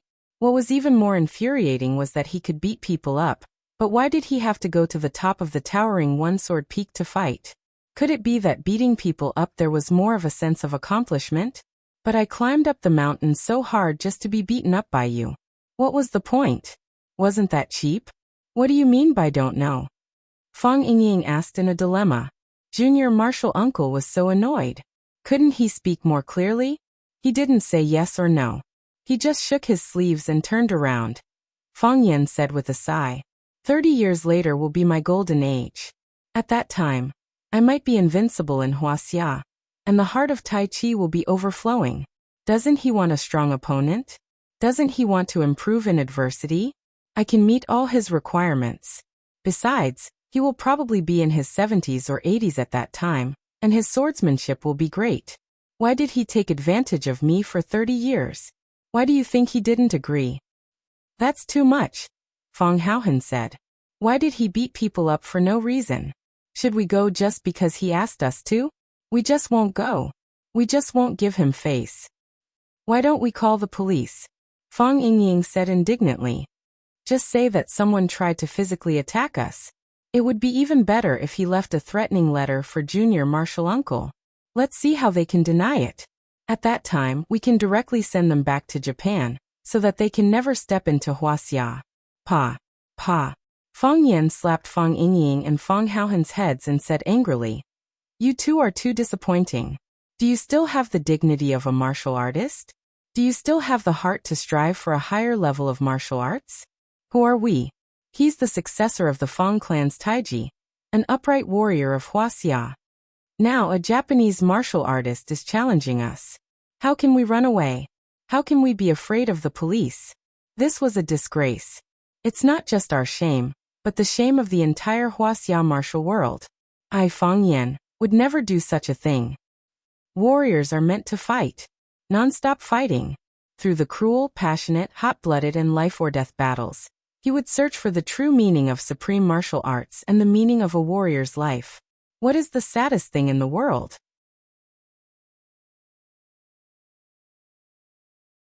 A hero is short of breath, and a beauty is past her prime.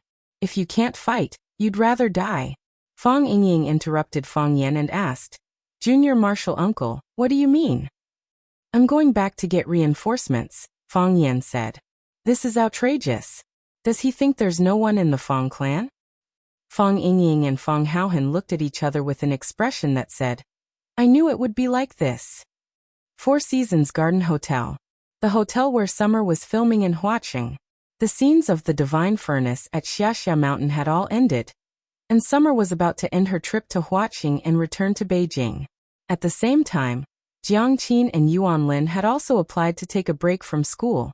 They would be going to Beijing to study together with Summer. In the Chinese restaurant of the hotel, Lily Private Room, Fang Yan was the host, giving a farewell dinner for Summer. At the same time, it was also to bid farewell to Jiang Qin and Yuan Lin, the two girls who had a close relationship with Fang Yan.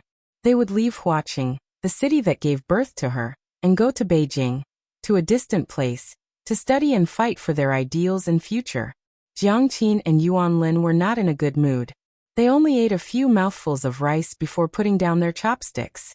The rest of the time, they silently watched Fang Yan and Summer chat. Xia glanced at Jiang Qin and Yuan Lin and said with a smile, It seems like the two of you are very reluctant to leave Mr. Fong. My charm is not as great as Mr. Fong's, but none of you are willing to come with me. It was originally just a joke to liven up the atmosphere, but it unexpectedly made Jiang Qin and Yuan Lin's expressions a little unnatural. Although they had only known Fong Yan for a short period of time, they were very dependent on him. Speaking of love, it was too far away. They were too young, and probably didn't even know what love was. However, they did like to be with Fong Yan. This was because Fong Yan was different from the boys they knew. Sister, we just can't bear to part with Mom and Dad. It's not that we can't bear to part with Mr. Fong. Jiang Qin retorted with a red face. Originally, Jiang Qin and Yuan Lin wanted to call her teacher Xia, but Xia felt that it wasn't good for her to call her big sister, which made her look younger. Jiang Qin and Yuan Lin also felt that it was better to address her this way. Their relationship was closer, unlike the title of teacher, which always separated them by a layer of dignity. That's right. Originally, my mom wanted to send me off, but she kept wiping her tears. I felt uncomfortable watching her, so I didn't let her send me off. Yuan Lin echoed. All right, I was just joking. Why did the two of you take it seriously? Xiaji said with a smile. Don't be so sad. Although the distance between Yanjing and Flower City is very far, it's only 2 hours by plane.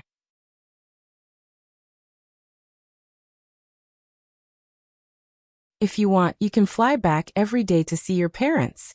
Of course, you can't affect your studies. Xia looked at Fong Yan and said, I've already greeted teacher Mao Xianping. He's a highly respected musician in the industry, and also my first music teacher. I told him on the phone that I had sent him 2 good seedlings, and he was very happy. He's retired from school now, so he can spend more time teaching students. As for how much they can learn, that will depend on Jiang Qin and Yuan Lin's own luck. Sister, don't worry. Since we have chosen this path, we will definitely work hard. Yuan Lin said with incomparable determination. Yes, we have already thought it through. We want to be the #1 ancient instrument player in Wuxia. Jiang Qin's goal for the future was even more dazzling and brilliant. Fong Yan raised his wine glass and said, I wish you success. Cheers. Cheers. The wine glasses in everyone's hands collided with each other. After eating and drinking to their heart's content, the summer car was also waiting at the entrance of the hotel lobby. Fong Yan sent Jiang Qin and Yuan Lin downstairs. At the same time, Zhang Wei and a female assistant surnamed Chen accompanied them back to Beijing. He didn't see the actor, Feng Yuancheng, who had been sticking close to Xia Chen. It seemed that after the incident at Sky One, his relationship with Xia Chen had been affected. Xia shook hands with Fong Yan and said with a smile, The biggest gain from coming to Flower City this time is to get to know a friend like you. Thank you for your help, and I'm sorry for all the trouble I've brought you. Shouldn't that be left for me to say? Who doesn't want to be friends with a big star? Fong Yan said with a smile. Come, let's take a group photo. I'll post it on Weibo to show off. Xia Chen leaned his head on Fong Yan's shoulder and said, If you dare to post it, I don't mind. Fong Yan didn't take out his phone to take a photo in the end and said, Forget it. I'll take a photo with you after I apply for Weibo. I knew you wouldn't dare. Xia Chen giggled. She took out a file bag from her bag and said, I've asked someone to investigate that ninja. Take a good look. Qing Yin, he's a very dangerous person. What's more dangerous is his master. 1,000 Leaves of the Army, the Light of the North, the #1 swordsman in Japan. It's said that countless masters have been defeated by his sword. Qing Yin and 1,000 Leaves of the Army are now in Wuxia. I don't know why they're here. Try not to clash with them head-on. If you need anything, you can call me at any time. What you remind me is exactly what I want to remind myself. Don't worry. I'll slip away when I see the situation isn't right. Fong Yan said. At most, I'll go back to Yanjing and join you.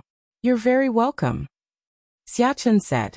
Xia Chen waved his hand at Fong Yan and took the lead to get into the RV. Jiang Qin and Yuan Lin walked over. The two girls looked at Fong Yan with resentment. Fong Yan smiled bitterly and said, If you really don't want to go, I'll talk to Xia Chen. Let's not go? Annoying. Yuan Lin burst out laughing and said, I've already taken a break from school. How can I not go? Exactly. Why didn't you say you wouldn't let us go to Yanjing? Jiang Qin complained. But I didn't say I had to let you go. You're putting all the blame on me now. It's really unfair. Fang Yan said helplessly. Humph, it's your fault. If you don't stop us, it means you want us to go. Jiang Qin said. Yes. You must have been impatient with us for a long time. That's why you deliberately brought Sister Xia to KTV to see us, and then let her take us away. Yuan Lin glanced at Fang Yan and said, Mr. Fang, you must visit us in Yanjing when you have time. All right. Fang Yan nodded and said. Yuan Lin glanced at Jiang Qin and said, I know you must think I'm an eyesore. Then I'll get in the car first. Jiang Qin was extremely angry, but there was nothing he could do to his best friend. Little girl, study hard. Fang Yan looked at Jiang Qin and said, just like you said, become the #1 ancient instrument player in Wuxia. I will work hard. Jiang Qin nodded and said. Her eyes bravely looked at Fang Yan and said, Mr. Fang, I lied just now. What? Sister Xia asked us if we couldn't bear to leave you, and I said no. In fact, I really couldn't bear to leave you. Jiang Qin took off the plaid scarf around his neck and quickly wrapped it around Fang Yan's neck and said, This is for you. The girl turned around and ran away like a frightened rabbit. She got into the RV without looking back. The RV slowly opened and soon disappeared from Fang Yan's sight. Fang Yan looked down at the wool scarf around his neck, with an ambiguous body temperature, and a fragrance like an orchid came to his nose. That was youth.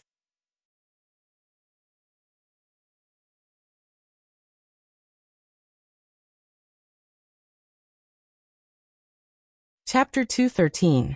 The auditorium was filled with a dense crowd. More than 200 students and dozens of teaching staff were gathered together, waiting for the class to officially start. Today was the day that Fang Yan would give the first-year students a big class. According to the school's schedule, there were 6 classes. Class 1, Class 3, Class 5, Class 7, Class 9, and Class 11. The reason why the order was messed up was to make the grades of the students more uniform. After all, when Rosefinch recruited students, it was based on their grades in the senior high school entrance exam.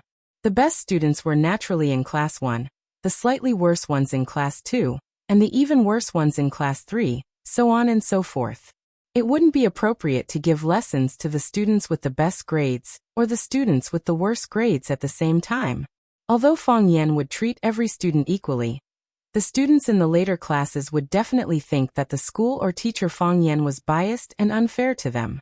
In class, Fang Yan had been teaching the students that there were many unfair things in this world, but he would try his best to pursue the word fairness in dealing with people. The students were here for class, while the teachers were here to learn or to find fault. High school was different from university. In university, it was normal for professors to give big classes to students. However, high school focused more on teaching in small classes, and the students' enthusiasm for learning and discipline during class were stricter and more demanding. If the students didn't study well during the big classes and didn't follow the class rules, how could they get into the best university? If they couldn't get into the best university, how could they have the best future? However, the school had made such a decision to let Fang Yan give a big class to all the first-year students. This was undoubtedly a hard slap to the faces of the other language teachers. Fang Yan was a treasure, and they were trash? Could it be that they had been misleading the students in the past? How could they be convinced by this? Hence, these teachers rushed over together. They wanted to see what kind of new knowledge and inspiration Fang Yan, Rosefinch's king of teachers, could bring to the students. If Fang Yan wanted to get by perfunctorily, then they would have to take this opportunity to launch a fierce counterattack against Fang Yan and the school's higher-ups. The class was scheduled for 2 hours from 7 to 9 in the evening. There was a 15-minute break in between. It was already 6:50 p.m., but the teacher, Fang Yan, was nowhere to be seen. It's almost time. Why isn't teacher Fang Yan here yet? Hee, I've long heard of teacher Fang Yan's name. Now I have the chance to become his student. Let's see what kind of surprise he has for us today. Huang Haoren, has Mr. Fang ever been late to class before? Do you want to make a call and ask? The students of Class 9 discovered that they had suddenly become the focus of everyone's attention and eye-catching stars. If anyone had any questions, they would ask the students of Class 9. The auditorium was noisy, and the students were talking about it. It was as chaotic as a wet market. The last row of the auditorium was unusually quiet. More than a dozen Chinese teachers sat side by side, looking at the students in front of them and maintaining minimal communication. The language teacher of Class 3, Li Xinhua, was sitting next to Zhang Yu. Looking at Zhang Yu sitting there with a gloomy face, he didn't know what she was thinking. She looked like she shared a common enemy with him. He said angrily, "Look, is this still a lesson? The classroom is as noisy as a wet market. The students can't calm down. How are we going to start the class later?" Zhang Yu glanced at Li Xinhua and said, "Maybe Mr. Fong has some tricks up his sleeve?" Ever since Class 1 lost to Class 9 in the last language competition, Zhang Yu felt that he couldn't lift his head in school. He was also forced by the bet to go to the school's radio station to read the apology letter, which he regarded as the shame of his life. This made him hate Fong Yan to the bone. That bullsh *T flying ash fertilizer, jingle. Was it something an ordinary person could read? That was too much. It was also because he lost so badly last time that Zhang Yu didn't dare to be too full of himself. Otherwise he might be the one to lose face. I want to see what new things he can teach the students today," Li Xinshu said with a face full of sarcasm. "If the students are not satisfied, we have to report it to the school. Even if Mr. Fong has a close relationship with a certain school board member, he can be the vice principal or directly the principal. As a teacher, wouldn't that be misleading the students?" Zhang Yu had also heard of the scandal between Fong Yan and the school board member Lu Chaoga. The truth of the matter could be ignored, but in his opinion, Fong Yan did have some ability. Otherwise, how could the Class 1 he led lose to Class 9? It should be known that this time Class 1 lost not because Class 1 didn't do well, but because Class 9 did too well. Class 1 performed well as a whole this time. Except for Qin Etienne and Tang Cheng, the other students still performed at their best level in Rosefinch. Zhang Yu didn't like Fong Yan's character, but he didn't think that Fong Yan was an idiot without real ability who relied on women to get ahead. "Let's wait a little longer," Zhang Yu said. "Time's up." Pa. The light above the auditorium's rostrum lit up. A lonely spotlight. Fong Yan walked out from the backstage on time. The spotlight followed him all the way, like a bright sun following his head. He was wearing a black rosefinch Chinese tunic suit. The jacket was unbuttoned, revealing the snow-white shirt inside. His hair was combed casually, and there was a gentle and charming smile on his face. At this time, Fong Yan had the elegance of a knowledgeable person. He was elegant and handsome. His appearance alone caused the students to scream and applaud enthusiastically. "Mr. Fong, you're so handsome." "Lu Dehua, Mr. Fong, you look like Lu Dehua." "Like Tang Zhong? He can even pretend to be a woman." "Tang Zhong is the handsome one." Li Xinhua curled his lips and sneered. "Are you here to teach or to sing? You don't look like a teacher. You look more like a third-rate singer trying to please the crowd." Zhang Yu frowned slightly and didn't answer. Fong Yan held the microphone in the corner of his clothes and glanced at the students below the stage with a smile. The students looked up at Fong Yan with the same inexplicable smile on their faces. Even though Fong Yan hadn't started his lecture, both the teacher and the students already felt that this would be a pleasant night. They didn't feel any pressure when facing their teacher, Fong Yan, nor did they feel a sense of urgency to learn. They were like close friends who just gathered together to chat. "What is Kung Fu?" Fong Yan asked. The microphone spread his voice to every corner of the auditorium. The audience suddenly became silent. Could it be that the class had officially started? What did this question mean? They weren't here to learn Chinese. What did this have to do with Kung Fu? Only now did the students remember that Fong Yan came empty-handed. He didn't bring the first-year Chinese textbook. As for the lesson plan, the students of Class 9 said that they had never seen such a thing. It had to be said that teacher Fong Yan wasn't a diligent teacher. "Does anyone know?" Fong Yan looked around and asked again, "What is Kung Fu?" "Southern fist and northern leg, Shaolin Wudong Gong. Kung Fu is our Wuxia martial arts. Kung Fu can be used to attack and defend. Stephen Chow's movie is Kung Fu. Seeing that Fang Yan was really asking this question, the students' interest was immediately piqued, and all kinds of strange answers were thrown out. At first, a dozen people answered, then dozens of people answered.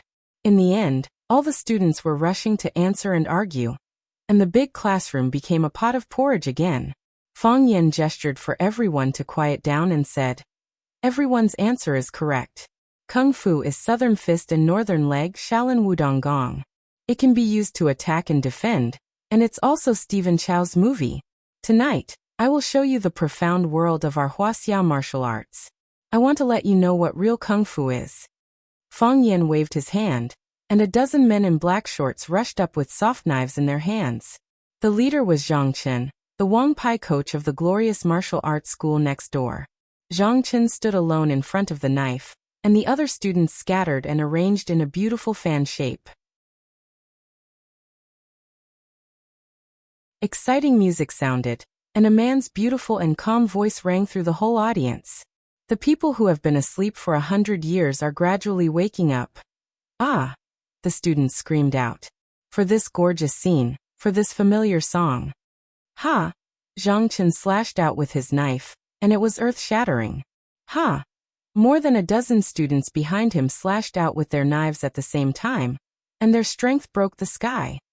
"Open your eyes and look carefully. Who is willing to admit?" "Ha!" Zhang Chen had a knife on his head, and his body did a 180-degree somersault. "Ah!"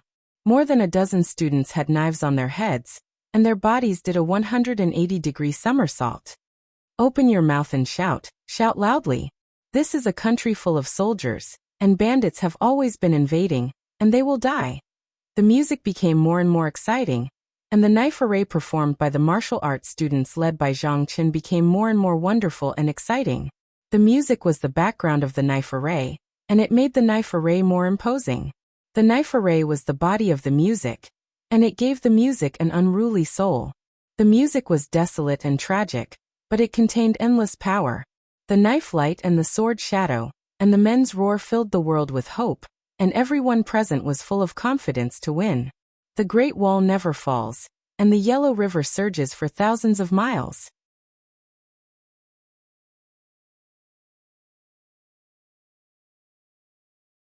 Chapter 214. The mountains are beautiful and the mountains are colorful. Ha! The saber array kept changing its formation. Saber light flashed, and shadows flashed. Ask me which part of the country looks like a disease. Ha! Zhang Chen flipped 16 times on the stage with a saber in his hand. While doing so, he kept changing the moves of his saber, creating beautiful saber flowers. The other students followed closely behind him and did 16 flips. Let's open up a path of blood. We must devote ourselves to the prosperity of our country. How can we let our country be trampled again? The sleeping lion is waking up. Ha ha ha. Zhang Chen and the students merged into one, like the thousand flowers guanyin, forming a long line of slaughter that was impossible to guard against. The long line danced on the stage with a powerful momentum, sweeping away everything in its path. The music ended, and the saber array stopped. Zhang Chen waved his hand, and the students behind him moved forward in small steps, forming a neat human wall with him at the center. "Salute!" Zhang Chen shouted. All of them raised their sabers with one hand and pointed the tip at the roof of the auditorium. Clatter! The audience burst into thunderous applause. Zhang Chen led his disciples away from the stage. The students below the stage were still extremely excited. So cool. Those saber wielders were so cool. Amazing. This is martial arts, the real Wuxia Kung Fu. Those guys always beat us up. What is Kung Fu? Fang Yan asked. This time, he did not wait for an answer. He gave his own answer. It's not just fighting and defending, it's not just fighting in sports. It's the culture of Wuxia, the national confidence, the unyielding soul, and the invincible capital.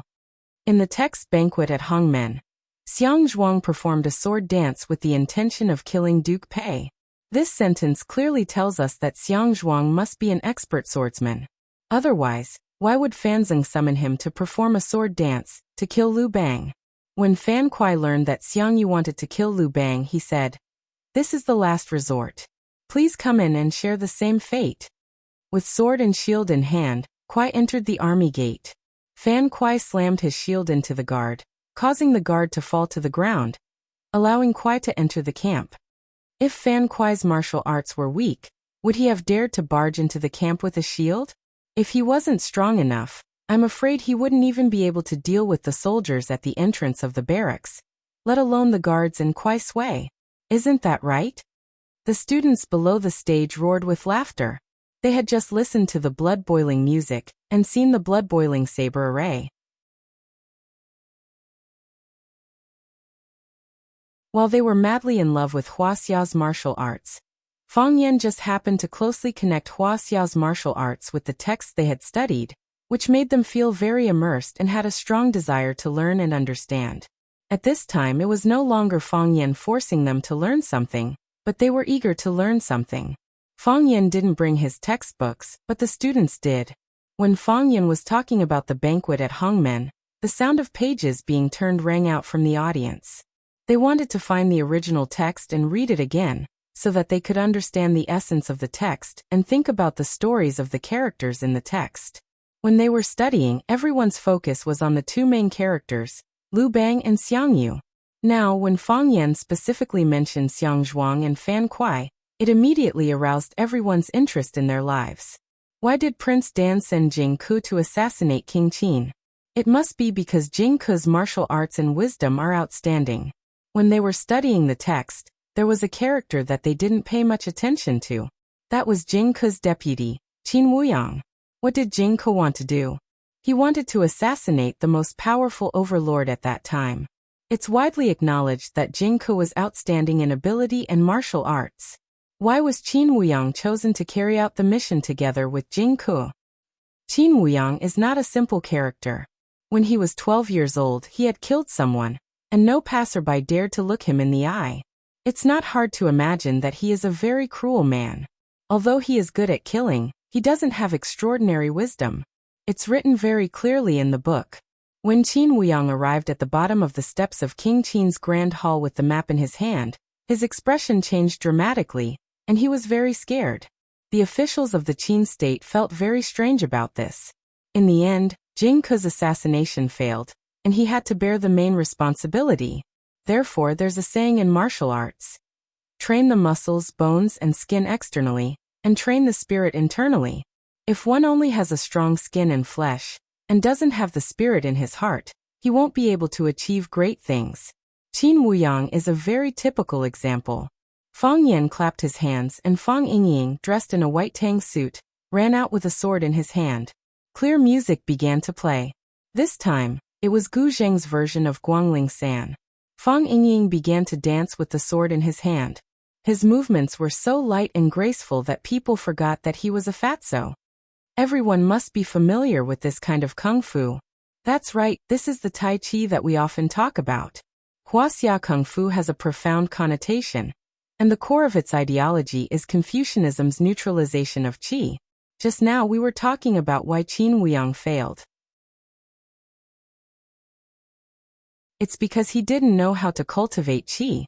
He didn't have that energy in his body, and it was too difficult for him to reach the next level.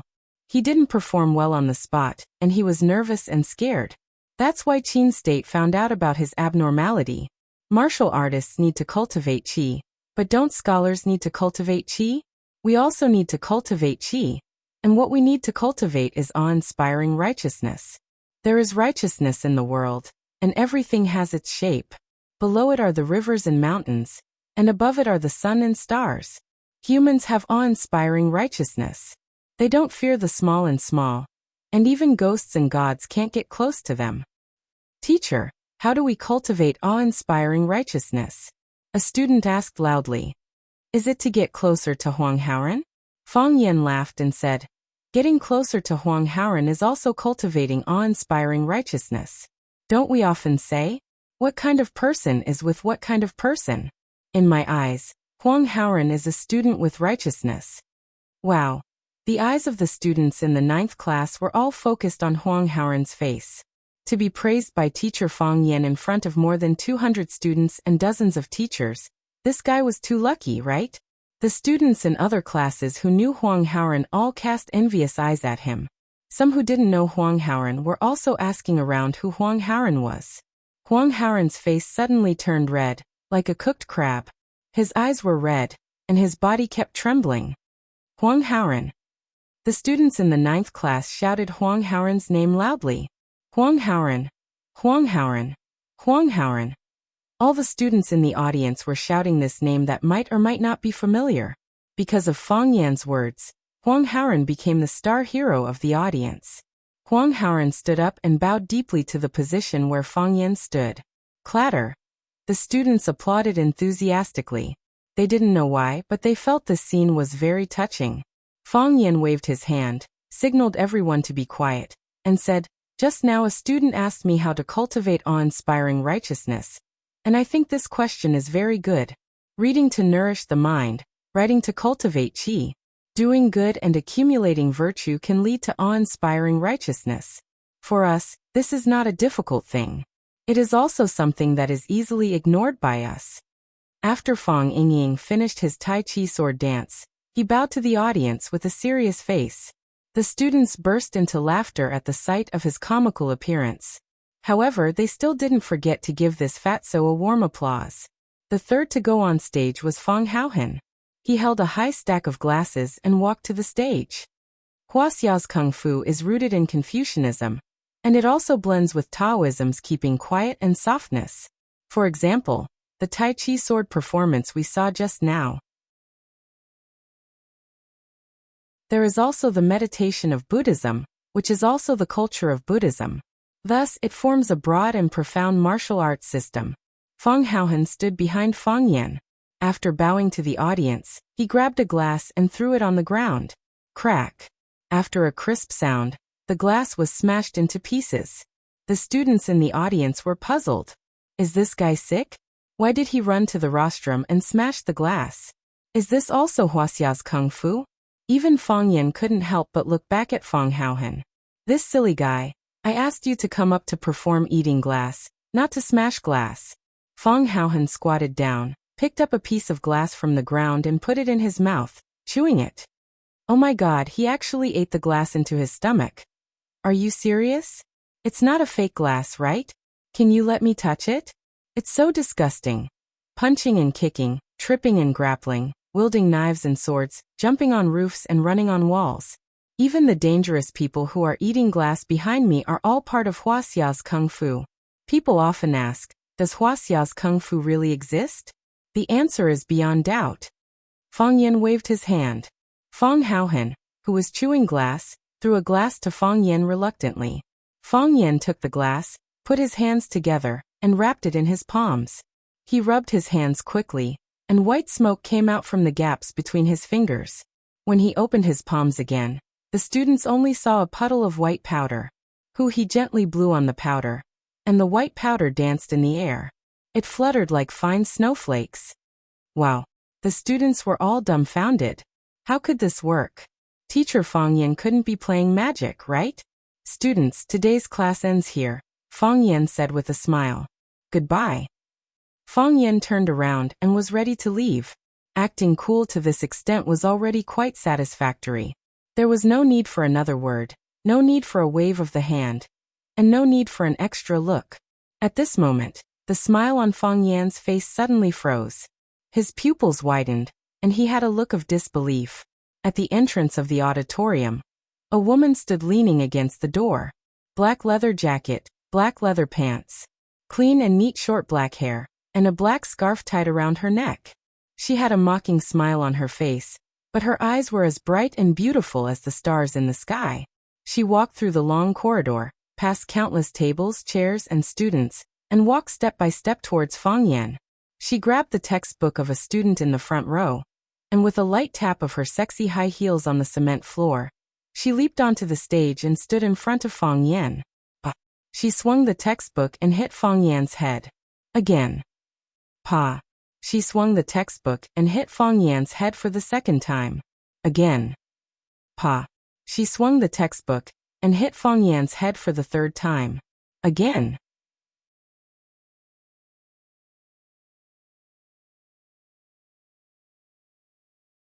Chapter 215.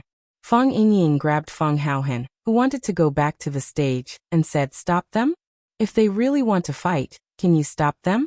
They can send you flying with just one move." Bang.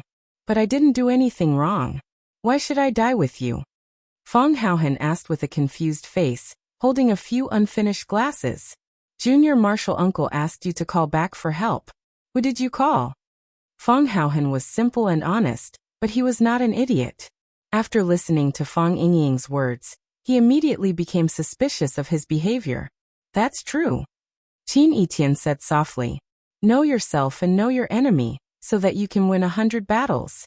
At least, I need to know what kind of woman my opponent is. She was really handsome when she hit Mr. Fang. Was this a stage play? But what was wrong with that woman? What was wrong with the woman who whipped Fang Yan's head again, and again with a textbook?" Fang Haohan looked at Fang Yingying in surprise and said, "You knew that Miss Yi would come? How could it be like this? How could there be someone who could beat Fang Yan so easily and casually? And it was a woman?" Tang Qing hurriedly stopped Qin Yitian and said, "Qin Yitian, wait." His cheeks twitched, and his eyes were moist. Tears were swirling in his eyes. He tried to raise his face and not let the aggrieved tears slide down his cheeks. He really cried. Was this a movie? Yuan Ro, this woman really went too far. Such a smile was amazing, but it also gave people a kind of indescribable fear. Fang Yan cried. That woman's behavior was too bold. That woman's posture was too handsome. That woman's smile was too charming. That woman's bitch sounded really bitchy. Impossible, Fang Haohan said. Master doesn't use a cell phone at all. He spends most of his time in a drunken stupor. How would he answer your call? Fang Yingying was angry and said, even you know this fact. How can I not know? When I called Master, it was Miss Yi who picked up. What did Miss Yi ask? How could I not answer? How dare I not answer? If I asked you, would you dare to hang up? Through the incident of Chiba Haomu getting injured and the conversation between her father and Clear Shadow, she knew exactly how powerful Fang Yan was. Qin Yitian arrived late, and the front row was occupied by students from other classes, so she randomly found a seat in the back row and sat down. When Tang Chung saw Qin Yitian coming, he took the initiative to run from the front to the back to sit with her. Don't worry, said Fang Haohan. Of course I'm on your side. After all, you're my brother. He glared at Yi Ro with a face full of anger, glaring at the culprit who kicked him, who was on his way to becoming a god, into hell. Without a doubt, if someone dared to stand up and shout for them to stop at this moment, they would definitely be beaten to death. Slap. Wuxia. Sure enough, I didn't come here for nothing. Chiba-san sighed in her heart. Don't worry. There won't be a fight. Fang Yingying said with a relaxed expression. Junior Martial Uncle wants to fight, but if he did that, wouldn't he be asking to be humiliated? Junior Martial Uncle is a smart person. He wouldn't do something that's not good for himself. In the past, she would beat him up every year. Although Fang Yan was very angry and tried to take revenge, he endured it. Fang Yingying hurriedly denied and said, I don't know. How would I know that Miss Yi would come? I don't know anything. Fang Haohan, I'm warning you, don't talk nonsense in front of Junior Martial Uncle. Otherwise, don't blame me for not calling you when there's something good in the future. If people knew that the clouds in the sky were too far away, who would chase after them endlessly? Of course it's for Master, Fang Yingying replied stubbornly. Qin Yitian thought for a moment and pursed his lips into a smile. Seeing Fang Yan's actions and expression, Fang Haohan panicked and said, This is bad. Junior Martial Uncle is probably going to fight with Miss Yi. Junior Martial Uncle cares about his reputation the most. If Miss Yi hits him in front of so many people, he will definitely feel very embarrassed. What should we do? We have to rush over to stop them. Oh, it wasn't like this. The script wasn't written like this. Fang Yan's dantian was ignited. His fists were clenched tightly. All the vertebrae in his body were pulling, making a strange cracking sound. Besides, I only asked her to pass on our situation to Master. How would I know that she would come by herself? Fang Haohan, this time you must stand on my side. If Junior Martial Uncle asks, I will say that I also don't know how Miss Yi came. You have to be a witness for me, understand? No one picked it up, no one noticed it at all. Yiro crossed her arms in front of her chest, looking at Fang Yan with disdain, whose anger was constantly rising. Now I'm far away from Yanjing, secretly running to the southernmost Huaqing of the country. Why does Yiro come over to bully and beat me?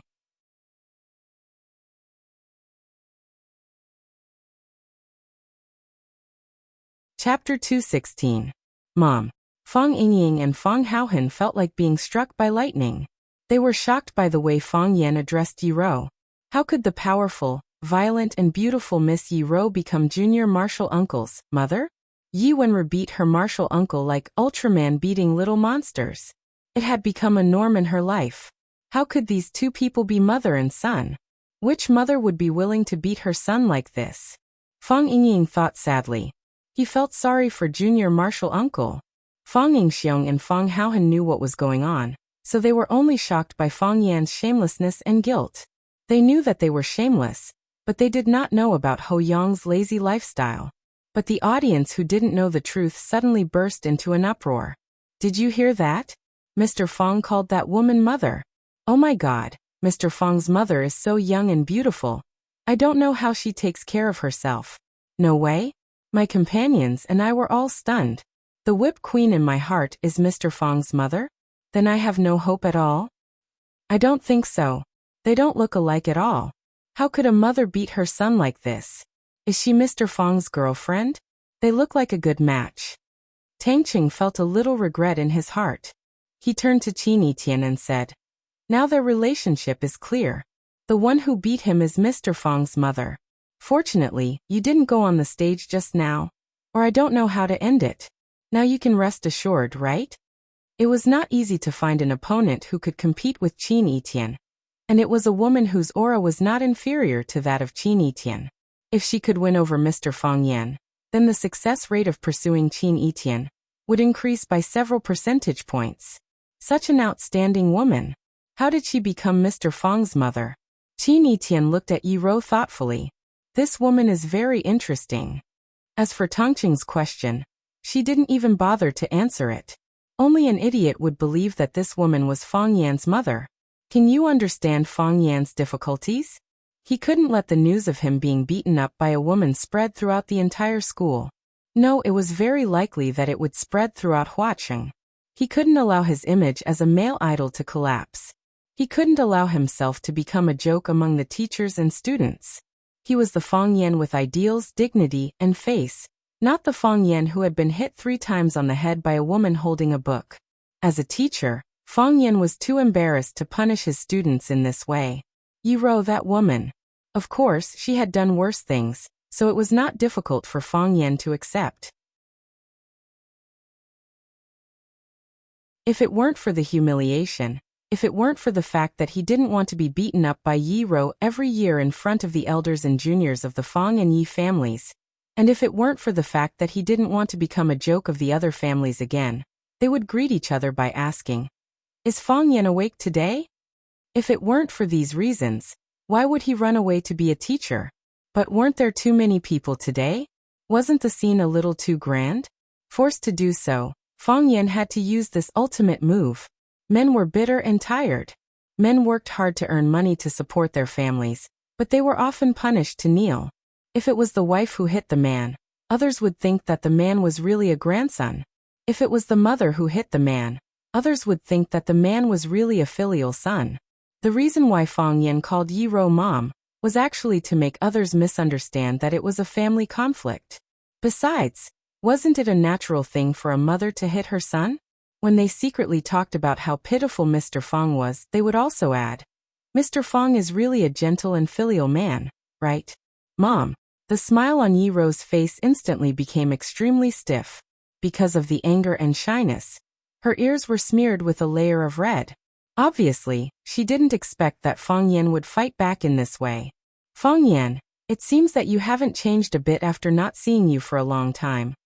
Yiro stared at Fang Yan fiercely and said in a cold voice, you haven't changed a bit either. You used to hit me, and you still hit me now, Fang Yan said. After saying that, he remembered that there was a loudspeaker on his collar, So he quickly turned around and waved to the students under the stage, saying, "Class dismissed, students dismissed. Go back. Go back and have a good rest." No one left. Not a single person left. Everyone sat quietly and looked at Fang Yan expectantly, waiting for the development of the story. Yes, Fang Yan didn't see it wrong. They were indeed expectantly. Their eyes were shining as if aliens were about to appear. Fang Yan felt very hurt. Usually these guys kept saying that they liked Mr. Fang the most. Now when Mr. Fang was in trouble, they didn't ask for their help but just wanted them to leave quietly. They couldn't even do such a small request. Some bastards even raised their mobile phones to take pictures of him. Bastards? What do you mean by taking pictures? How can you take pictures of such an embarrassing scene? If you don't go, I'll go, Fang Yan said angrily. He turned around and was about to leave. The sooner he left, the better. Staying here would only make him more embarrassed. Click, the slender high heels on Yi Ro's feet moved a step and once again blocked Fang Yan's way with her tall and exquisite body. Fang Yan raised his eyebrows and said, "Mom, I know you have some misunderstandings about me. Can we talk about these things at home? There are all my students in the audience. Won't we be a joke if we stand here and make a noise? You used to call me stinky bitch, but now you call me mom." Yi Ro sneered. "You've been a teacher for a few months. Have you become more civilized?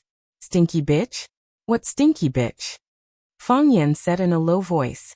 He turned off the loudspeaker so that those guys in the audience wouldn't hear their conversation. "When did I call you stinky bitch? I don't remember this kind of thing at all. A good man doesn't fight with a woman, and a good dog doesn't stand in the way. That's what you said, right?" "Did I say that?" Fang Yan thought about it seriously and said, "Maybe you did? We have a dog at home, and it always stands in my way. That dog is called Wenro," Yi Ro answered. "I've seen it. I've even fed it meat buns." Fang Yan was furious and said, "Who gave it this name? How could such a mighty and domineering dog have such a feminine name? I clearly named it Dongmen Shueishua. Miss Yi, I think there are a lot of misunderstandings between us. Go back with me, and I'll explain it to you. If you're not satisfied with my explanation, you can hit me again, okay?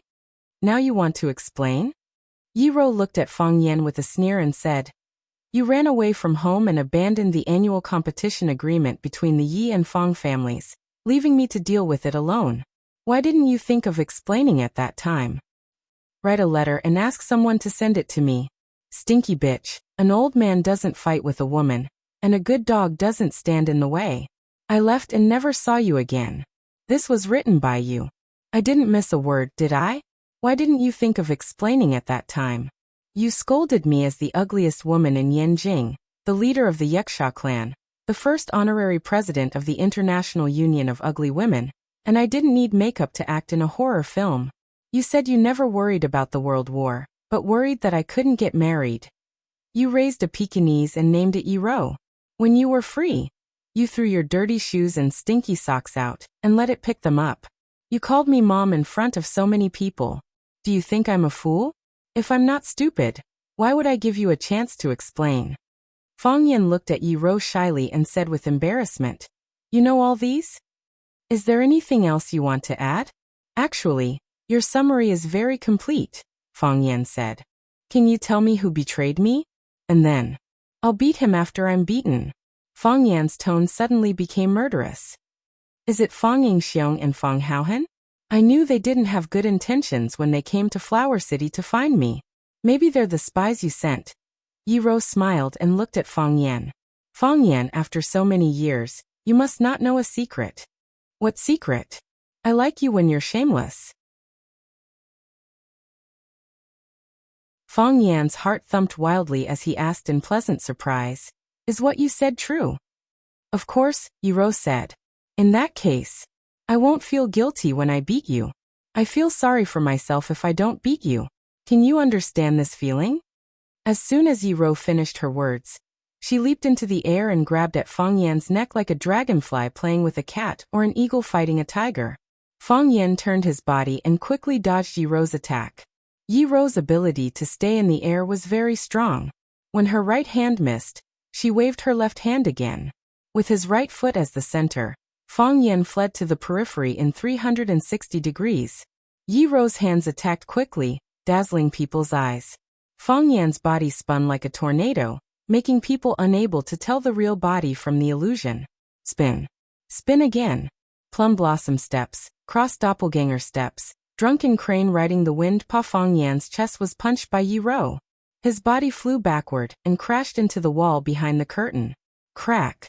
Yi Rou landed on the ground with one foot, and then leaped into the air again with her high heels. She chased after Fang Yan. Her feet turned into spears and kicked at Fang Yan as fast as lightning. Bang, bang, bang, bang, bang. Fang Yan's body was hit by Yi Rou's cloud-piercing kick. His body rose infinitely and hit the high dome of the auditorium. Clang! Fang Yan's head went through the glazed roof. Half of his body was outside, and the other half was swaying below. There's a hole in the roof. Some students exclaimed. You're tuning in to the Li Mei's Wuxia Whispers YouTube channel. We're so grateful for your support, and don't forget to subscribe to join us on this incredible journey through captivating stories. Your generosity through donations truly makes a world of difference, as it's the primary source of revenue that allows me to expand and enhance this channel for you. Thank you from the bottom of my heart for being a part of this adventure.